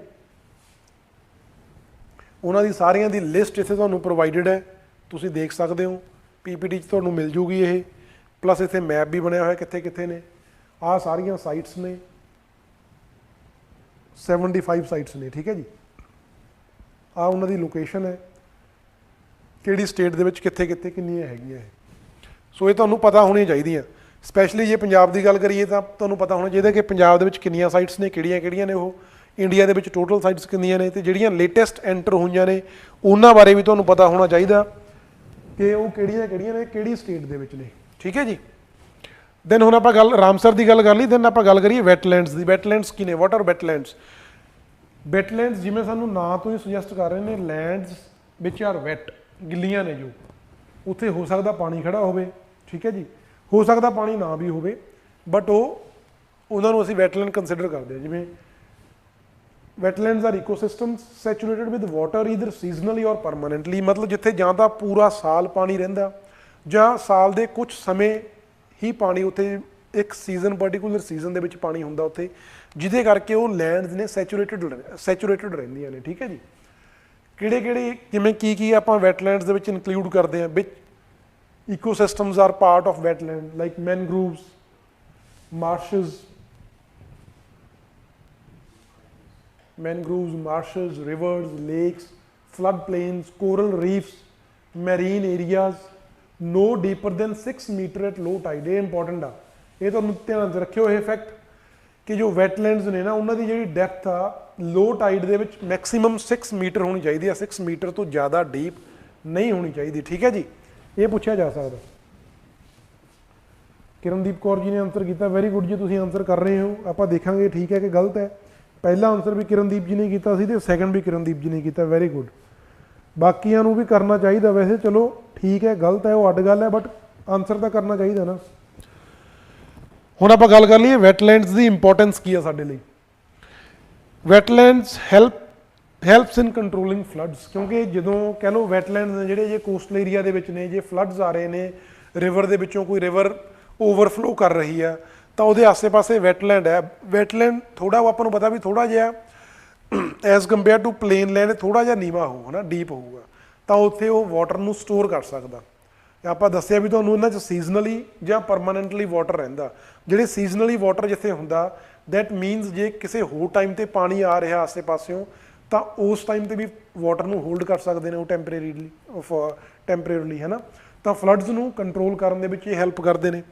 Then carbon ਸਿਕੁਐਸਟ੍ਰੇਸ਼ਨ ਦੇ ਵਿੱਚ ਹੈਲਪ ਕਰਦੇ ਨੇ, ਕਿਉਂਕਿ ਇਹਨਾਂ ਦੇ ਵਿੱਚ ਕੁਛ ਨਾ ਕੁਛ ਇੱਦਾਂ ਦੇ ਮਾਈਕਰੋ ਆਰਗੇਨਿਜ਼ਮਸ ਹੁੰਦੇ ਨੇ ਜੋ ਕਾਰਬਨ ਸਿਕੁਐਸਟ੍ਰੇਸ਼ਨ ਦੇ ਵਿੱਚ ਹੈਲਪ ਕਰਦੇ ਨੇ। ਕੁਛ ਮੈਰੀਨ ਸਾਡਾ ਫਲੋਰਾ ਹੁੰਦਾ, ਉਹ ਵੀ ਕਾਰਬਨ ਨੂੰ ਸਿਕੁਐਸਟਰ ਕਰਦਾ, ਠੀਕ ਹੈ ਜੀ। ਉਹਦੇ ਨਾਲ ਗ੍ਰੀਨ ਹਾਊਸ ਗੈਸਿਸ ਨੇ ਜਿਹੜੀਆਂ ਕਲਾਈਮੇਟ ਚੇਂਜ ਨੂੰ ਮੋਡਰੇਟ ਕਰਨ ਦੇ ਵਿੱਚ ਇਹਨਾਂ ਦਾ ਰੋਲ ਹੋ ਸਕਦਾ। Then provides home to migratory birds. ਬਹੁਤ ਸਾਰੇ ਜਿਵੇਂ ਆਪਾਂ ਗੱਲ ਕਰਦੇ ਹਾਂ ਹਰੀਕੇ ਪੱਤਨ, ਜੋ ਸਾਡਾ ਪੰਜਾਬ ਦੇ ਵਿੱਚ ਇੱਕ ਵੈਟਲੈਂਡ ਹੈ, ਜਾਂ ਰੋਪੜ ਹੈ, ਜਾਂ ਕੰਜਲੀ ਹੈ, ਉੱਥੇ ਬਹੁਤ ਸਾਰੇ ਫਲਾਈਂਗ ਬਰਡਸ ਨੇ ਜਿਹੜੇ ਸਾਈਬੇਰੀਆ ਤੋਂ ਆਉਂਦੇ ਨੇ। ਤੇ ਇਹਨਾਂ ਜਿਵੇਂ ਆਪਣੇ ਕੋਲ ਜਦੋਂ ਇੱਥੇ ਉਹਨਾਂ ਦਾ ਪੀਰੀਅਡ ਹੁੰਦਾ ਵਿੰਟਰ ਦੇ ਵਿੱਚ, ਉੱਥੋਂ ਆਉਂਦੇ ਨੇ ਉੱਥੇ, ਕਿਉਂਕਿ ਜ਼ਿਆਦਾ ਠੰਡ ਹੋ ਜਾਂਦੀ ਆ, ਉੱਥੋਂ ਫਲਾਈ ਕਰਕੇ ਇੱਧਰ ਆਉਂਦੇ ਨੇ ਤੇ ਇੱਥੇ ਥੋੜ੍ਹਾ ਟਾਈਮ ਲਈ ਇੱਥੇ ਰੁਕਦੇ ਨੇ ਆ ਕੇ, ਠੀਕ ਹੈ ਜੀ। ਤਾਂ ਉਹਨਾਂ ਨੂੰ ਮਾਈਗ੍ਰੇਟਰੀ ਬਰਡਸ ਨੂੰ ਇੱਕ ਟੈਂਪਰੇਰੀ ਹੋਮ ਪ੍ਰੋਵਾਈਡ ਕਰਦੇ ਨੇ ਇਹ wetlands. Then cultural point of view ਤੋਂ ਇੰਪੋਰਟੈਂਟ ਨੇ, ਟੂਰਿਜ਼ਮ ਪੁਆਇੰਟ ਆਫ ਵਿਊ ਤੋਂ ਇੰਪੋਰਟੈਂਟ ਨੇ, ਇਕੋਨਮੀ ਪੁਆਇੰਟ ਆਫ ਵਿਊ ਤੋਂ ਵੀ ਰੈਲੇਵੈਂਟ ਨੇ, ਕਿਉਂਕਿ ਜਿੱਥੇ ਟੂਰਿਜ਼ਮ ਹੋ ਰਿਹਾ ਉੱਥੇ ਇਕੋਨਮੀ ਨੂੰ ਵੀ ਬੈਨੀਫਿਟ ਮਿਲੂਗਾ, ਠੀਕ ਹੈ ਜੀ। ਉਸ ਪਰਟੀਕੂਲਰ ਸਟੇਟ ਦੀ, ਉਸ ਪਰਟੀਕੂਲਰ ਏਰੀਆ ਦੀ ਇਕੋਨਮੀ ਨੂੰ ਡਿਵੈਲਪ ਕਰਨ ਦੇ ਵਿੱਚ ਵੀ, ਇਹਨਾਂ ਦਾ ਗਰੋ ਕਰਨ ਦੇ ਵਿੱਚ ਵੀ ਰੋਲ ਆ। Then next is related topic ਆ ਜੋ ਇਹਦੇ ਨਾਲ, that is Montreux record. Montreux record ਕੀ ਹੈ ਜੀ? ਮੌਂਟਰੈਕਸ ਰਿਕਾਰਡ ਵੈਰੀ ਇੰਪੋਰਟੈਂਟ, ਇਹਦੇ ਬਾਰੇ ਪੁੱਛਿਆ ਜਾ ਸਕਦਾ। ਪਹਿਲਾਂ ਇੱਕ ਦੋ ਵਾਰੀ ਪੁੱਛਿਆ ਗਿਆ ਕੁਐਸਚਨ UPSC ਦੇ ਵਿੱਚ, ਤਾਂ ਸਟੇਟ ਵੀ ਪੁੱਛਿਆ ਜਾ ਸਕਦਾ। ਅੰਡਰ ਮੌਂਟਰੈਕਸ ਰਿਕਾਰਡ ਇੱਕ ਰਿਕਾਰਡ ਆ ਜੋ ਰਾਮਸਰ ਕਨਵੈਨਸ਼ਨ ਦੇ ਅੰਡਰ ਹੀ ਮੇਨਟੇਨ ਕੀਤਾ ਜਾਂਦਾ। ਇਟ ਇਜ਼ ਅ ਰਜਿਸਟਰ, ਇੱਕ ਤਰ੍ਹਾਂ ਦਾ ਰਜਿਸਟਰ ਆ ਜਿੱਥੇ ਆਪਾਂ ਜੋ ਵੀ ਰਾਮਸਰ ਸਾਈਟਸ ਨੇ ਉਹਨਾਂ ਬਾਰੇ, ਜੇ ਕਿਸੇ ਪਰਟੀਕੂਲਰ ਸਾਈਟ ਦੇ ਵਿੱਚ ਕੋਈ ਚੇਂਜ ਹੋ ਚੁੱਕਿਆ, ਉੱਥੋਂ ਦੀ ਜੋ ਇਕੋਲੋਜੀ ਸੀ ਉਹਦੇ 'ਚ ਕੋਈ ਚੇਂਜ ਹੋ ਚੁੱਕਿਆ ਪਾਸਟ ਦੇ ਵਿੱਚ, ਜਾਂ ਕਰੰਟਲੀ ਉਹਦੇ 'ਚ ਚੇਂਜਸ ਹੋ ਰਹੇ ਨੇ, ਜਾਂ ਫਿਊਚਰ ਦੇ ਵਿੱਚ ਐਕਸਪੈਕਟਡ ਨੇ ਕਿ ਉਸ ਪਰਟੀਕੂਲਰ ਸਾਈਟ ਦੇ ਵਿੱਚ ਚੇਂਜਸ ਹੋਣਗੇ ਬਿਕੋਜ਼ ਆਫ ਹਿਊਮਨ ਇੰਟਰਫੇਰੈਂਸ, ਜਾਂ ਟੈਕਨੋਲੋਜੀਕਲ ਡਿਵੈਲਪਮੈਂਟ ਕਹਿ ਲਓ, ਜਾਂ ਕਲਾਈਮੇਟ ਚੇਂਜ ਕਰਕੇ। ਮਤਲਬ ਪਹਿਲਾਂ ਉੱਥੇ ਆਪਾਂ ਕਹਿ ਲਈਏ ਵੀ ਕੋਈ ਵੀ ਇੱਕ ਸਾਈਟ ਆ, ਉਹਦੇ 'ਚ ਪਹਿਲਾਂ ਥਰੂ ਆਊਟ ਦਾ ਈਅਰ ਪਾਣੀ ਹੁੰਦਾ ਸੀ, ਉੱਥੇ ਪਾਣੀ ਨੂੰ ਹੋਲਡ ਕਰਦੀ ਸੀ ਉਹ। ਬਟ ਹੁਣ ਕੀ ਹੋਇਆ, ਹਿਊਮਨ ਇਨਕਰੋਚਮੈਂਟ ਵੱਧ ਗਈ, ਜਿਹਦੇ ਕਰਕੇ ਉਹਦਾ ਜਿਹੜਾ ਉੱਥੇ ਪਾਣੀ ਨੂੰ ਜਿਹੜਾ ਸਟੋਰ ਕਰਨ ਦਾ ਉਹਦਾ ਟਾਈਮ ਸੀ ਉਹ ਘਟ ਗਏ, ਇੱਕ ਪਰਟੀਕੂਲਰ ਸੀਜ਼ਨ ਤੱਕ ਆ ਗਿਆ। ਸੋ ਉਹਦੇ 'ਚ ਉਹਦੇ ਇਕੋਲੋਜੀ ਦੇ ਵਿੱਚ ਚੇਂਜਸ ਆ ਰਹੇ ਨੇ। ਜਾਂ ਉੱਥੇ ਪਹਿਲਾਂ ਬਾਹਰੋਂ ਬਰਡਸ ਆਉਂਦੇ ਸੀ, ਉੱਥੇ ਰੁਕਦੇ ਸੀ, ਬਟ ਹੁਣ ਉਸ ਏਰੀਆ ਦੇ ਵਿੱਚ ਹਿਊਮਨ ਇਨਕਰੋਚਮੈਂਟ ਵਧਣ ਕਰਕੇ ਜਾਂ ਡਿਵੈਲਪਮੈਂਟ ਹੋਣ ਕਰਕੇ ਉੱਥੋਂ ਦੇ ਜਿਹੜੇ ਬਰਡਸ ਫਲਾਈ ਆਉਂਦੇ ਨੇ ਦੂਸਰੇ ਏਰੀਆਜ਼ ਤੋਂ, ਉਹ ਉੱਥੇ ਸਟੇ ਹੀ ਨਹੀਂ ਕਰ ਰਹੇ, ਕਿਉਂਕਿ ਉਹਨਾਂ ਨੂੰ ਉਹਨਾਂ ਦਾ ਜੋ ਰਿਕੁਆਇਰਡ ਕੰਡੀਸ਼ਨਸ ਨੇ ਉਹ ਨਹੀਂ ਮਿਲ ਰਹੀਆਂ, ਬਿਕੋਜ਼ ਉੱਥੇ ਹਿਊਮਨ ਇੰਟਰਫੇਰੈਂਸ ਵੱਧ ਗਈ, ਜਾਂ ਇਨਫਰਾਸਟਰਕਚਰ ਡਿਵੈਲਪ ਹੋਣ ਲੱਗ ਗਿਆ ਉਸ ਚੀਜ਼ ਦੇ ਅਰਾਊਂਡ, ਪਰਟੀਕੂਲਰ ਉਸ ਸਾਈਟ ਦੇ ਅਰਾਊਂਡ। ਸੋ ਇਹ ਸਾਰੀਆਂ ਇਕੋਲੋਜੀਕਲ ਚੇਂਜਸ ਜਾਂ ਤਾਂ ਕਿਸੇ ਸਾਈਟ 'ਚ ਹੋ ਚੁੱਕੀਆਂ ਹੋਣ ਇਨ ਦਾ ਪਾਸਟ, ਜਾਂ ਕਰੰਟਲੀ ਹੋ ਰਹੀਆਂ ਹੋਣ, or are expected to happen in the near future. ਉਹ ਜਿਹੜੀਆਂ ਸਾਈਟਸ ਹੁੰਦੀਆਂ ਨੇ ਉਹਨਾਂ ਦੇ ਲਈ ਇੱਕ ਰਜਿਸਟਰ ਆ, ਇੱਕ ਰਿਕਾਰਡ ਆ, ਜਿਹਨੂੰ ਕਹਿੰਦੇ ਆ ਮੌਂਟਰੈਕਸ ਰਿਕਾਰਡ, ਜੋ ਰਾਮਸਰ ਕਨਵੈਨਸ਼ਨ ਦਾ ਹੀ ਪਾਰਟ ਹੈ, ਠੀਕ ਹੈ ਜੀ। changes that have occurred or occurring or likely to occur as a result of technological developments, pollution or other human interference, ਠੀਕ ਹੈ ਜੀ। ਤੇ ਫਿਰ ਆਪਾਂ ਗੱਲ ਕਰੀਏ ਇੰਡੀਆ ਦੀ ਕੋਈ ਸਾਈਟ ਮੌਂਟਰੈਕਸ ਰਿਕਾਰਡ ਦਾ ਪਾਰਟ ਹੈ ਕਿ ਨਹੀਂ ਹੈ। Currently 2 sites from India are part of Montreux record. These are, one is Keoladeo National Park, Rajasthan, second is Loktak Lake, Manipur. Very important, ਇਹ ਤੁਹਾਨੂੰ ਪੁੱਛੇ ਜਾ ਸਕਦੇ ਨੇ ਕਿ ਇੰਡੀਆ ਦੀਆਂ ਕਿਹੜੀਆਂ ਸਾਈਟਸ ਮੌਂਟਰੈਕਸ ਰਿਕਾਰਡ ਦਾ ਪਾਰਟ ਹੈ। These are Keoladeo National Park in Rajasthan, Loktak Lake in Manipur. Very important, ठीक है जी। Then earlier Chilika Lake of Odisha was also a part, but later on it was removed. Chilika Lake ਆ ਜੋ ਉਹ ਵੀ earlier ਇਹਦਾ part ਸੀ Montreux record ਦਾ, but ਹੁਣ ਉਹਨੂੰ ਚੋਂ remove ਕਰ ਚੁੱਕੇ ਆ। Currently only 2 sites from India are part of Montreux record. Very important.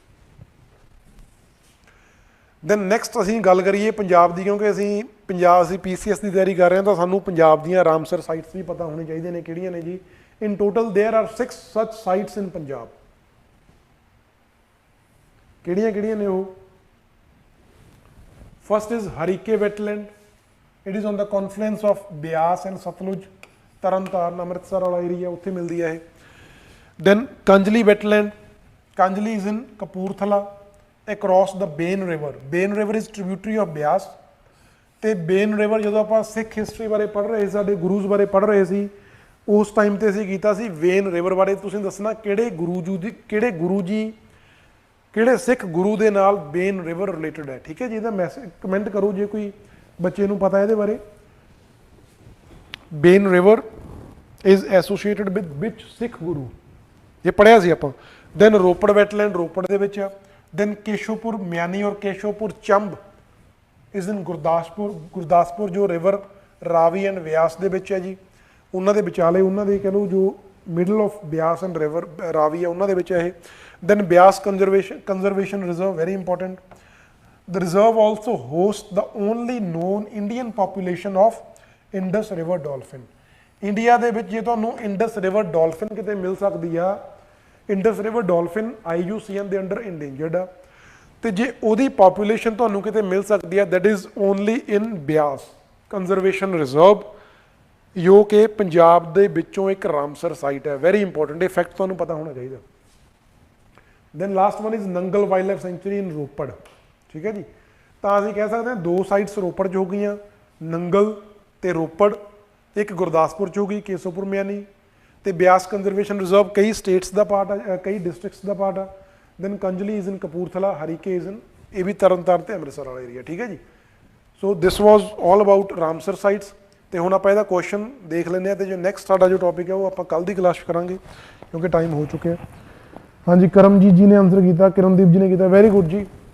River Bein is associated with Shri Guru Nanak Dev ji, very important. ਤੇ ਰਾਮਸਰ ਸਾਈਟਸ ਬਾਰੇ ਆਪਾਂ ਦੱਸਣਾ ਸੀ, ਇਹਦਾ ਆਨਸਰ ਇੱਕ ਬੱਚੇ ਨੇ ਕੀਤਾ ਏ, ਕਿਰਨਦੀਪ ਜੀ ਕਹਿ ਰਹੇ ਨੇ ਏ। ਠੀਕ ਹੈ ਜੀ, only 2 out of 4 statements are correct because first statement is correct. ठीक है जी, एज ऑफ नाउ इंडिया जो 54 नहीं है, इंडिया जो 75 रामसर साइट्स ने।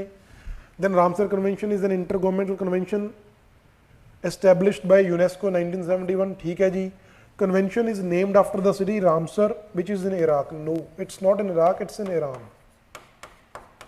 ठीक है जी, so this was all about our today's current affairs class. ਤੇ ਹੁਣ 10-15 ਮਿੰਟ 'ਚ ਆਪਾਂ ਜੋ ਸਾਡਾ ਪੰਜਾਬ GK ਵਾਲੀ ਕਲਾਸ ਹੈ ਇਹਦੇ ਬਾਅਦ ਉਹ ਸਟਾਰਟ ਕਰਾਂਗੇ। So thank you very much. ਤੇ GK ਵਾਲੀ ਕਲਾਸ ਵੀ ਸਾਰੇ ਬੱਚੇ ਜੁਆਇਨ ਕਰਿਓ।